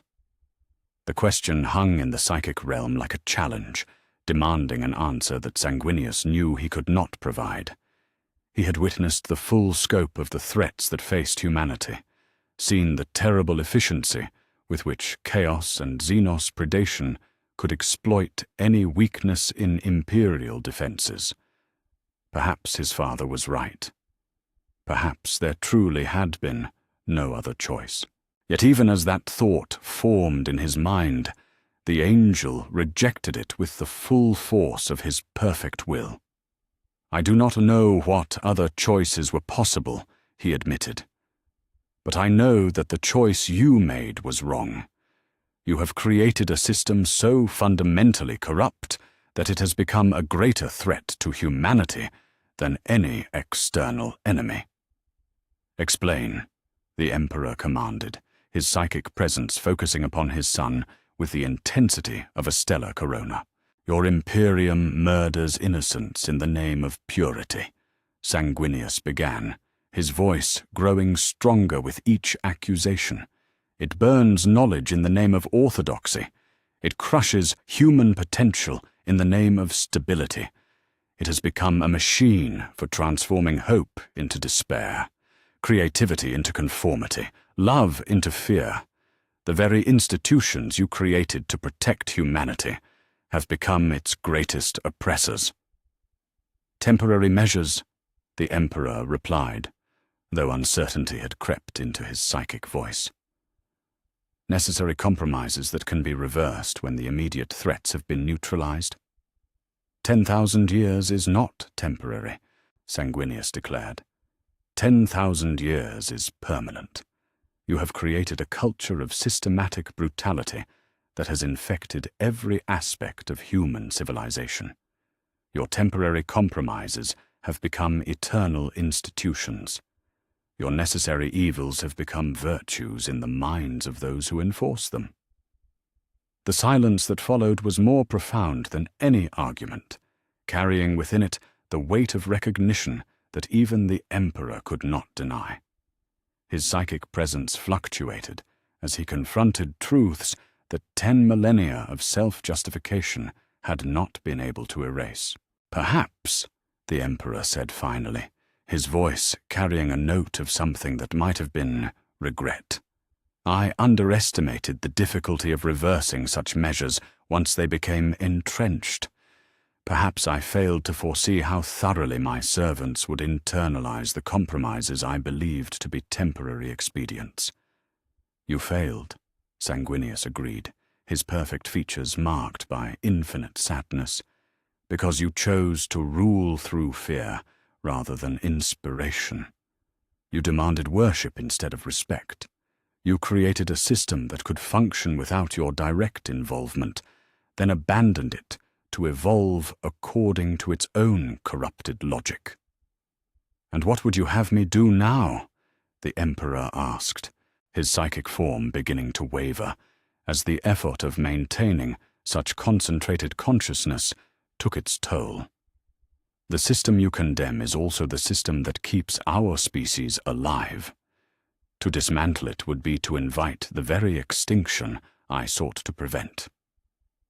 "That is no longer your choice to make," the angel replied with absolute finality. "You forfeited the right to determine humanity's fate when you chose to preserve it through systematic oppression.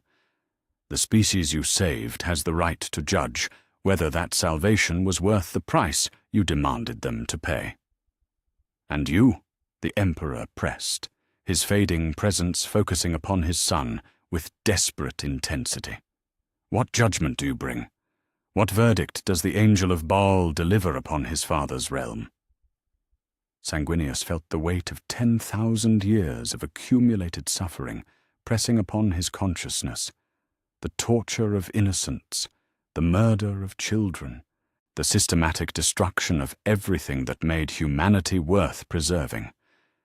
Yet beneath that suffering, he also sensed the desperate hope of billions who had never known anything better, who continued to dream of freedom even when they lacked the words to express what freedom meant. "I judge," the angel said, his voice carrying across the psychic realm with the force of absolute authority, "that the Imperium you created has become irredeemably corrupt. It cannot be reformed because corruption is built into its fundamental structure. It cannot be redeemed because redemption would require it to abandon the very principles that ensure its survival." "Then you would destroy it?" the Emperor asked, his psychic presence flickering like a candle flame in a hurricane. "I would allow it to face the judgment of those it claims to protect," Sanguinius replied. "I would give humanity the choice you denied them, the chance to determine their own fate, even if that choice leads to suffering or extinction. Better honest death than dishonest life. Better the dignity of choice than the security of slavery." The Emperor's psychic form began to dissolve as the connection between father and son reached its breaking point.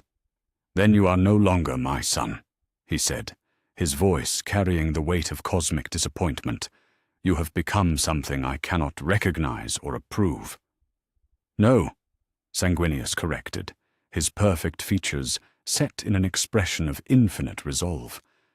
"I have become exactly what you created me to be, a guardian of humanity's potential rather than a jailer of its reality. I am more your son now than I ever was when I served your corrupted vision without question." As the psychic realm collapsed around them, the angel felt the full weight of what he had accomplished settling upon his shoulders. He had not merely rejected his father's authority, he had claimed it for himself, declared himself the arbiter of humanity's future in opposition to the being who had created both him and the species he sought to protect. The return journey to material reality was marked by the terrible clarity of purpose that comes with absolute certainty. Sanguinius had received his father's justifications and found them wanting. He had been offered the opportunity to accept necessary compromise and had chosen instead to demand impossible virtue. As his consciousness settled back into his perfect physical form within Bael's sanctum, the angel carried with him the knowledge that the final phase of his mission had begun. He had judged the Imperium and found it corrupt beyond redemption. He had confronted his father and rejected the utilitarian calculus that had shaped 10,000 years of human history. Now it remained only to act upon that judgment, to offer humanity the choice his father had denied them, and to accept responsibility for whatever consequences that choice might bring. The Angel of Baal had become something unprecedented in human history, a son who had grown beyond his father's vision, a guardian who was willing to risk everything he was meant to protect in service to principles that transcended mere survival. The final battle was about to begin, and for the first time since his resurrection, Sanguinius faced the future without the burden of seeking approval from the past. He had become the judge of his father's realm, and judgment, he had learned, was a responsibility that no authority could delegate or revoke. The galaxy would burn, perhaps. Humanity might face extinction, certainly. But whatever happened next would be the result of honest choice rather than imposed necessity, and that distinction, the angel believed, was worth any price that might be demanded of those who chose to pay it. The transmission began from the heart of Baal itself, amplified through the fortress monastery's most powerful voxcasters, and broadcast across communication relays that had carried imperial doctrine for 10,000 years. Yet this was not another pronouncement of religious orthodoxy or administrative edict.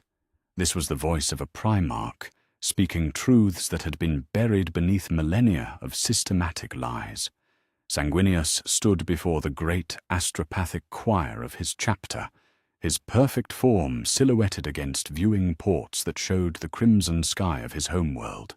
Behind him, The liberated Death Company Marines stood in silent witness, their eyes clear for the first time in 10,000 years, as they prepared to hear their father deliver judgment upon the civilization that had claimed their loyalty through fear rather than earning it through virtue. "People of the Imperium," the angel began, his voice carrying across the void with the authority that only a son of the Emperor could command. "I am Sanguinius, 9th Primarch, Angel of Baal. He who died 10 millennia ago, believing that his sacrifice would preserve the dream of human unity and advancement. I have returned to find that dream transformed into a nightmare of oppression and despair. The transmission propagated through the galaxy's vast network of astropathic relays, carried by psychers whose minds had been trained to transmit Imperial doctrine without question, yet none could deny the psychic signature that accompanied the words, the unmistakable resonance of a Primarch's presence, blazing like a star among the mundane communications that typically flowed through the Imperium's information networks. On 1,000 worlds, in 10,000 cities, across 1,000,000 installations, Imperial citizens heard the voice of legend, speaking words that challenged everything they had been taught to believe. Some fell to their knees in recognition, overwhelmed by the presence of one they had worshipped as a saint for 10,000 years. Others stood in shocked silence, struggling to comprehend the implications of what they were hearing. "The Imperium that exists today is not the one my father and I died to create," Sanguinius continued, his words carrying the weight of absolute moral authority. "It has become the very tyranny we fought to prevent, a machine for grinding human souls into fuel for its own perpetuation. In the name of protection, it has become the greatest oppressor humanity has ever known." The reaction was immediate and explosive. Across the galaxy, Imperial communication networks lit up with frantic transmissions as local authorities struggled to comprehend what they were experiencing. Some tried to cut the broadcast, only to find that the angel's transmission was being carried by psychic means that transcended any technological safeguards they possessed. On the Forge world of Metallica, tech adepts who had never questioned the logic of the Omnissiah's will felt doubt stirring in their augmented minds as they heard Sanguinius speak of knowledge as virtue rather than heresy. In the hive cities of Necromunda, workers who had accepted suffering as their natural state began to whisper of possibilities they had never dared to imagine. "I have walked among you and witnessed the price of your survival," the angel declared. "I have seen children worked to death in factories that produce monuments to meaningless glory. I have watched innocents tortured for the crime of seeking knowledge. I have observed your leaders deliberate the extermination of billions while calling it mercy." The words struck like hammer blows against the foundations of imperial orthodoxy. For 10,000 years, the citizens of the Imperium had been taught that their suffering was necessary, that their oppression was protection, that their ignorance was wisdom. To hear these justifications, challenged by one of the legendary figures who had supposedly endorsed them, was to experience the collapse of certainty itself. In the ecclesiarchy cathedrals of distant worlds, priests struggled to maintain order as their congregations heard Sanguinius describe the emperor not as a god demanding worship, but as a man who had rejected divinity in favor of human advancement. On military worlds, officers found their troops questioning orders that had never been questioned before. "The imperial truth has not died," Sanguinius proclaimed, his voice growing stronger as he approached the heart of his message. "It has been murdered, strangled by those who found ignorance easier to control than knowledge, superstition more profitable than science, despair more useful than hope. Yet truth cannot be destroyed by lies, no matter how extensively those lies have been institutionalized. The angel's words carried more than mere argument. They bore the psychic resonance of absolute conviction, the force of a Primarch's will wedded to perfect moral clarity. Those who heard him felt not just his words but his purpose, the blazing certainty that had driven him to reject his father's pragmatic calculus in favor of idealistic principle. On the agri-world of Demeter's Hope, workers whose minds had been surgically altered to suppress independent thought found those alterations beginning to fail as the angel's psychic presence washed over them. For the first time in their lives, they experienced the full spectrum of human emotion and thought, and what they felt was rage at what had been stolen from them. I call upon every world, every system, every sector that still remembers what humanity was meant to become, Sanguinius continued, his declaration building toward its inevitable climax. Reject the false gods who demand your worship. Reject the corrupt institutions that claim divine authority while practicing systematic brutality. Reject the lie that survival requires the abandonment of everything that makes survival worthwhile. The response was not uniform across the galaxy's vast expanse, but it was immediate and profound wherever the transmission reached. Some worlds declared independence from imperial authority within hours of hearing the angel's words. Others saw massive uprisings as populations that had accepted oppression for generations suddenly found the courage to resist. On the cardinal world of Ophelia 7, massive crowds gathered outside ecclesiarchy temples, demanding explanations for why their saint was speaking heresy against the very institutions that claimed to serve in his name. The local cardinal, faced with the impossible choice between admitting institutional corruption or denouncing a primarch, chose to do neither. He simply fled, abandoning his palatial residence for the safety of orbital installations. The Great Crusade was launched to unite humanity, under the banner of reason and knowledge, the angel declared, his words now reaching the furthest corners of the galaxy. It was meant to free our species from the chains of ignorance and superstition. Yet the Imperium that claims its legacy has forged new chains heavier than any we sought to break. In the depths of Terra's administrative centers, emergency meetings convened as the High Lord struggled to respond to what could only be described as the greatest threat to imperial authority in 10,000 years. Some called for immediate military action against Baal. Others argued for a measured response that would not validate the angel's accusations by confirming them through brutality. The master of the administratum, his pale features marked by the strain of coordinating a galaxy-spanning government, spoke with the voice of institutional pragmatism. We must consider the possibility that this is indeed Lord Sanguinius returned. To declare war against a Primarch would be to risk civil war across the entire Imperium. Civil war is already upon us, the ecclesiarch replied, his voice blazing with religious fury. This heretical apparition speaks words that strike at the very foundation of human faith. Whether it is truly Sanguinius or merely a demon wearing his face, it must be destroyed before its corruption spreads further. The Lord Inquisitor's response was characteristically direct.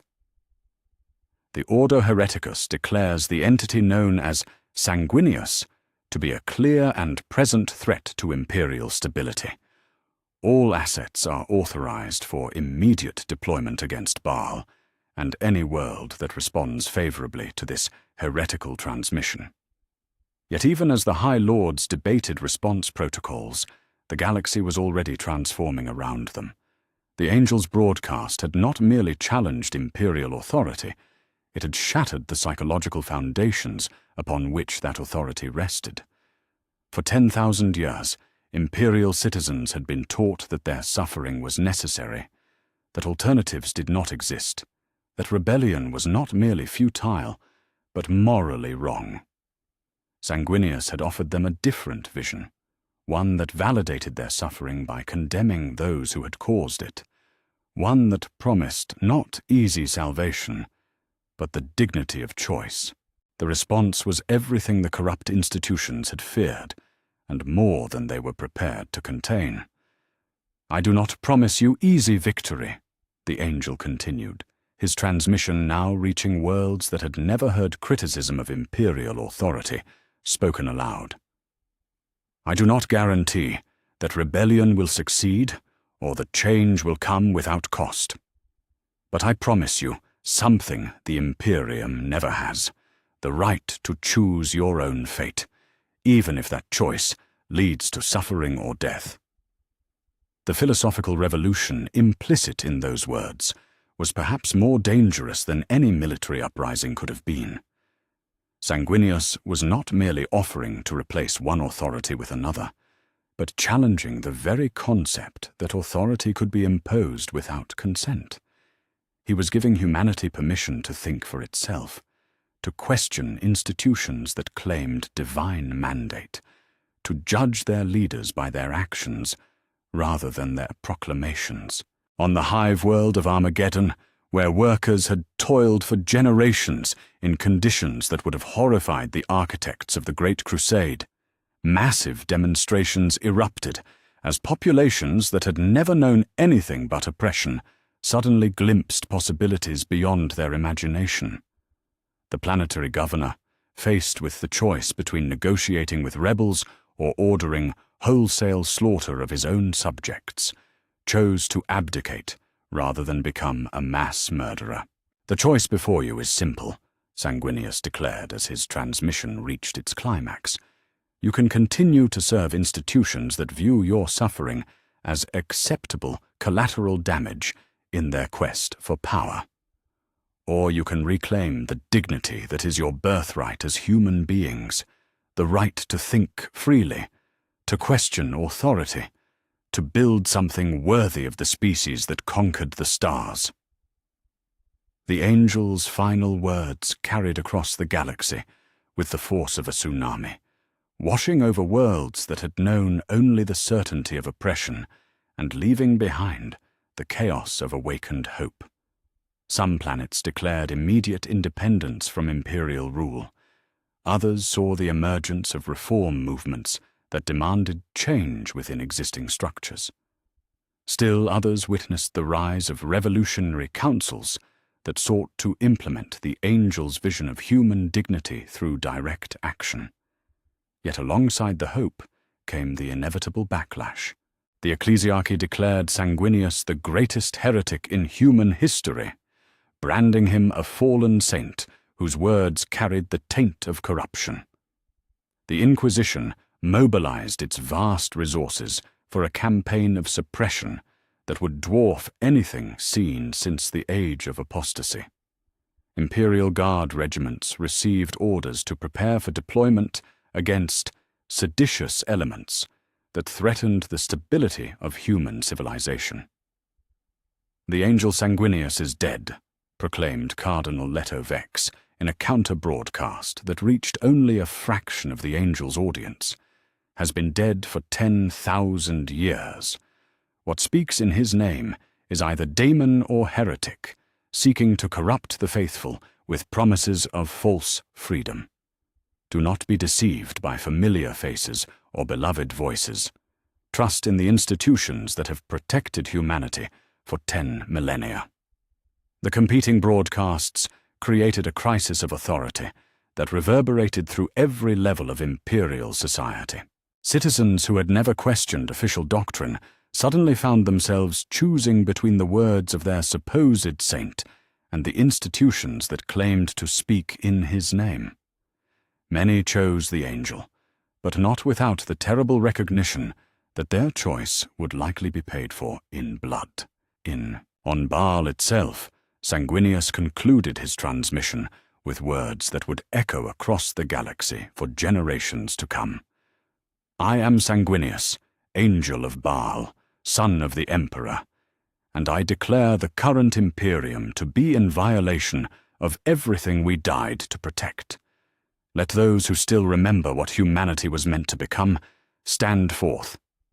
Let those who choose dignity over survival, truth over convenience, hope over despair, add their voices to mine.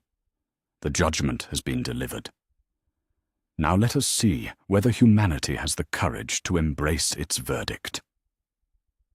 The silence that followed was more profound than any battle cry, carrying within it the weight of 1 billion individual choices that would determine the fate of human civilization. The angel had spoken, the galaxy had heard. What followed would be written in fire and blood across 1 million worlds, as humanity struggled to determine whether it possessed the strength to reclaim the dream that 10,000 years of compromise had nearly destroyed. The revolution had begun not with armies or weapons, but with words that reminded an oppressed species of what it had once dared to hope for. Whether those words would prove to be prophecy or epitaph remained to be seen, but one thing was certain: the galaxy would never be the same. In the depths of space, Imperial fleets began to move toward Baal, their commanders carrying orders that would determine whether the angel's judgment would be vindicated or silenced forever. The final battle was about to begin, and for the first time in 10,000 years, the outcome was truly uncertain. The galaxy burned with the fire of civil war, its light blazing across 1 million battlefields where humanity fought not against Xenos or diamonds, but against itself. 3 years had passed since Sanguinius delivered his judgment upon the Imperium, and in that time the angel's words had transformed from revolutionary proclamation into galactic catastrophe. Entire sectors had declared independence from imperial rule. Whole Space Marine chapters had split along ideological lines. The very fabric of human civilization strained under the weight of choices that 10,000 years of oppression had made inevitable. From the command deck of the Macrage's Honor, Sanguinius gazed upon the assembled fleet that had gathered around his banner. Not the black ships of inquisitorial persecution or the golden vessels of corrupt authority, but a ragtag armada of liberation that bore the hopes of 1 billion oppressed souls. Blood Angels battle barges flew alongside ultramarines, strike cruisers. Imperial Guard regiments that had refused orders to suppress civilian uprisings served beside planetary militias that had thrown off the yoke of corrupt governors. Even elements of the Adeptus Mechanicus had joined the Angels' cause, their ancient pursuit of knowledge finally freed from the constraints of religious orthodoxy. "The irony is not lost on me," Robut Gilliman observed, as he stood beside his brother, studying tactical displays that showed the scope of the conflict consuming human space. "We sought to preserve our father's realm, only to find ourselves leading its destruction." "Not destruction," Sanguinius corrected, his perfect features set in an expression of grim determination. "Liberation. The Imperium that exists deserves to die so that something worthy of the name might take its place. We do not destroy our father's dream. We rescue it from those who would claim its legacy while betraying its purpose." The forces arrayed against them were vast beyond comprehension. High Lord Militant Augustin had mobilized nearly half the Imperial Guard in service to crushing what the ecclesiarchy had branded the Angel's Heresy. 36 Space Marine chapters had declared loyalty to Terra over Primarch, their battle barges forming the core of a fleet that dwarfed anything assembled since the days of the Horus Heresy. Most formidable of all, the Inquisition had declared total war against the Angel and his followers, unleashing weapons and warriors held in reserve since the founding of their order. Yet for all their material superiority, the Loyalist forces faced an enemy more dangerous than any army, an idea that had taken root in the minds of billions. Across the galaxy, populations that had accepted oppression as natural law suddenly questioned the necessity of their suffering. Imperial Guard regiments found their ranks decimated by desertion, as soldiers chose conscience over duty. Even within the ranks of supposedly loyal Space Marine chapters, battle brothers whispered of the angels' words and wondered whether their vows bound them to serve institutions or ideals. The decisive moment came when Sanguinius made the choice that would define his legacy for generations yet unborn. Standing before the assembled commanders of his liberation fleet, the angel announced his intention to strike directly at the heart of imperial corruption, terror itself.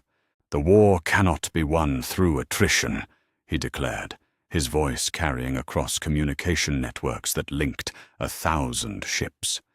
"We cannot defeat the Imperium's military might through conventional warfare.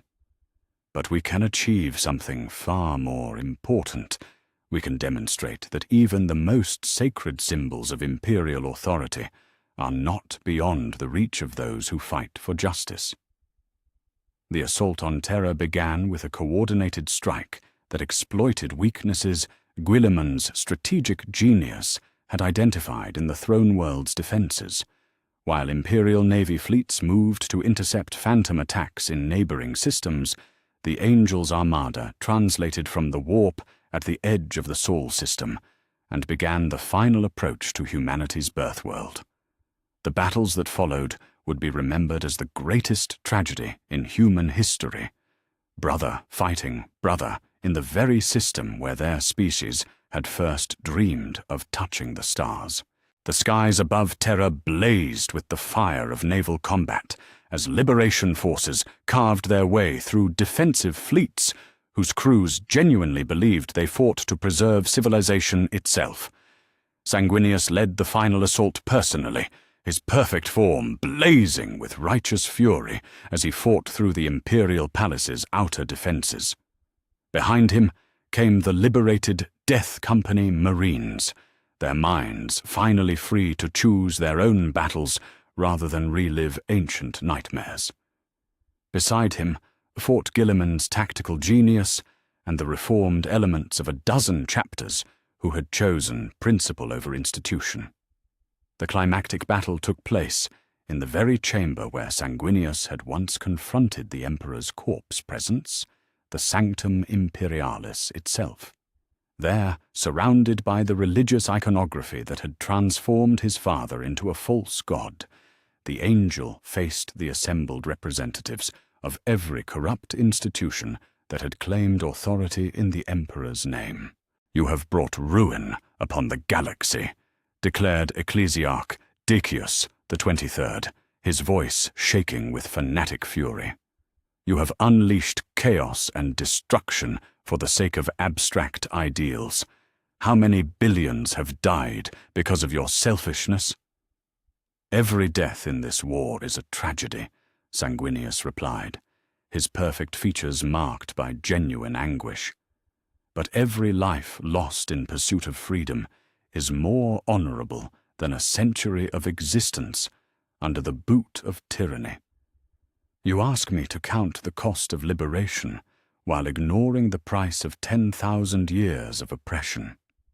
The Lord Inquisitor raised his power weapon with movements made precise by centuries of executing the innocent in the name of purity. "This ends now, false angel. The Imperium will not be destroyed by one Primarch's delusions of righteousness." What followed was not merely combat, but a symbolic representation of the war that raged across the galaxy. On one side stood the representatives of institutional authority, genuinely convinced that their actions served the greater good, regardless of their immediate cruelty. On the other stood the angel and his followers, equally certain that no good could come from systematically grinding human dignity into fuel for survival. The battle raged through the sacred chambers of the Imperial Palace, leaving ancient halls scarred by weapons that had not fired in anger since the Horus heresy. Sanguinius fought not with the fury of vengeance, but with the measured precision of justice finally given form. Each blow he struck was calculated to disable rather than destroy, each movement designed to minimize suffering, even among those who had caused so much of it.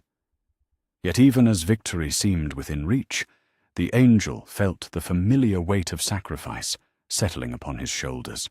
The corrupt institutions could be defeated through force of arms, certainly, but defeating them would not automatically create something better to take their place. The revolution he had sparked could just as easily descend into the chaos of competing factions, each claiming to represent the true interpretation of his message. As the final defenders of the old order fell before the assault of liberation forces, Sanguinius made the choice that would define his legacy. He reached out with his psychic powers not to claim victory, but to forge something unprecedented in human history, a moment of perfect unity between every consciousness touched by his influence. For one shining instant, every human being who had heard his message and chosen to follow it experienced perfect communion of purpose. From the farthest reaches of the galaxy to the heart of Terra itself, millions of minds briefly shared a single vision, the dream of a civilization built upon human dignity rather than human suffering. In that moment of unity, Sanguinius imprinted upon the collective consciousness of humanity something that neither institution nor corruption could easily destroy: the memory of what it felt like to choose freely, to think without fear, to hope without despair. It was a gift more precious than any victory, more lasting than any conquest. The cost of creating that moment was the angel's own existence. The psychic effort required to touch so many minds across such vast distances burned through his consciousness like fire through paper. Sanguinius felt himself dissolving not into death, but into the collective memory of the species he had died to protect, his individual identity sacrificed to ensure that the dream of human dignity would survive even if the institutions that claimed to embody it fell to corruption once again. "Remember," he whispered as his perfect form began to fade, his words reaching every mind that had ever heard his call to rebellion. "Remember what you felt in this moment. Remember that you chose to be free. Remember that dignity is not granted by authority, but claimed by courage." The angel of Baal fell for the second time in human history, but this death was different from his martyrdom aboard the vengeful spirit. This time, he died not to preserve a system, but to plant the seeds of its transformation. This time, his sacrifice was not claimed by institutions, but gifted directly to the people those institutions claimed to serve. In the aftermath of Sanguinius's second death, the galaxy slowly began to heal from the wounds of civil war. The corrupt High Lords were swept away, replaced by councils that drew authority from the consent of the governed, rather than the fear of the oppressed. The ecclesiarchy's stranglehold on human thought was broken, allowing knowledge and creativity to flourish once more. The Inquisition's systematic brutality was replaced by justice systems that prioritized protection over persecution. Yet even as these reforms took root across human space, those who had witnessed the angel's sacrifice understood that their victory was fragile. Institutions could be reformed, but the human tendencies that led to corruption remained unchanged. Power would still attract those who sought to abuse it. Fear would still tempt the righteous toward expedient brutality. The eternal struggle between idealism and pragmatism would continue across generations, yet unborn. Robert Gilliman, now bearing the burden of guiding humanity's transformation, stood once more in the Sanctum Imperialis as the false icons of the imperial cult were dismantled around him. In their place, new symbols were being erected, not images of divine authority demanding worship, but representations of human achievement inviting emulation. "Will it hold?"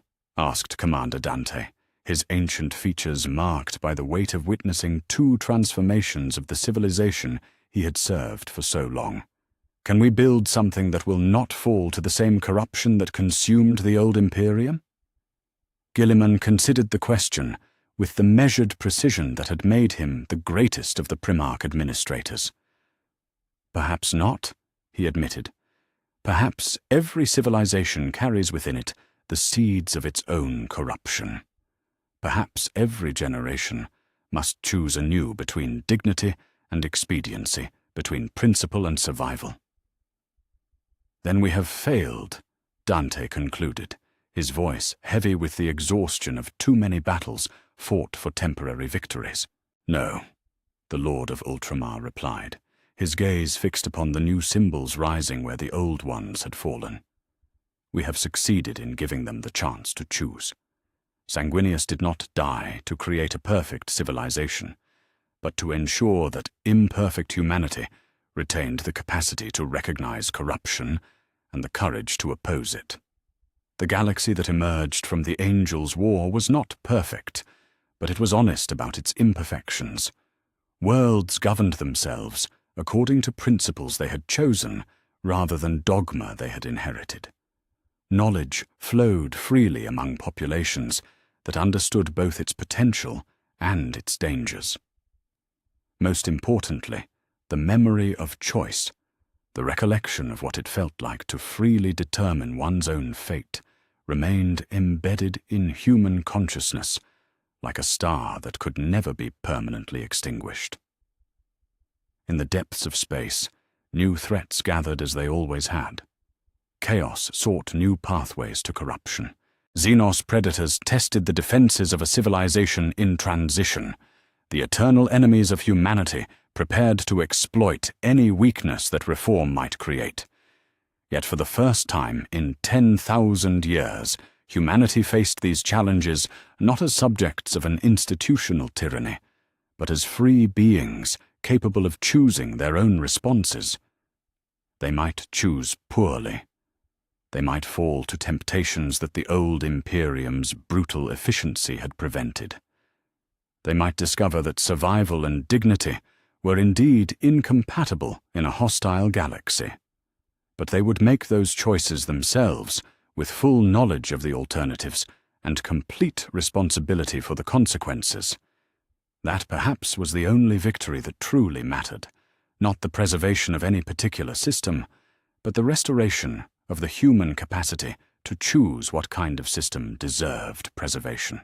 The Angel of Baal was gone, his perfect form dissolved into the collective memory of the species he had loved enough to die for twice. Yet his legacy remained not in monuments or institutions, but in the simple recognition that every human being possessed both the right and the responsibility to determine the shape of their own civilization. Whether that recognition would prove sufficient to prevent the cycle of corruption from beginning anew remained to be seen. But for the first time since the Emperor had walked among mortals, humanity possessed something more precious than mere survival. It possessed the freedom to choose whether survival alone was enough, or whether something greater might yet be achieved among the stars. The judgment had been delivered, the verdict had been accepted, the sentence had been carried out. What followed would be written by generations yet unborn, in choices yet to be made, by human beings who remembered that they were more than subjects of authority. They were the authors of their own fate, and in that memory the Angel's true victory lay eternal.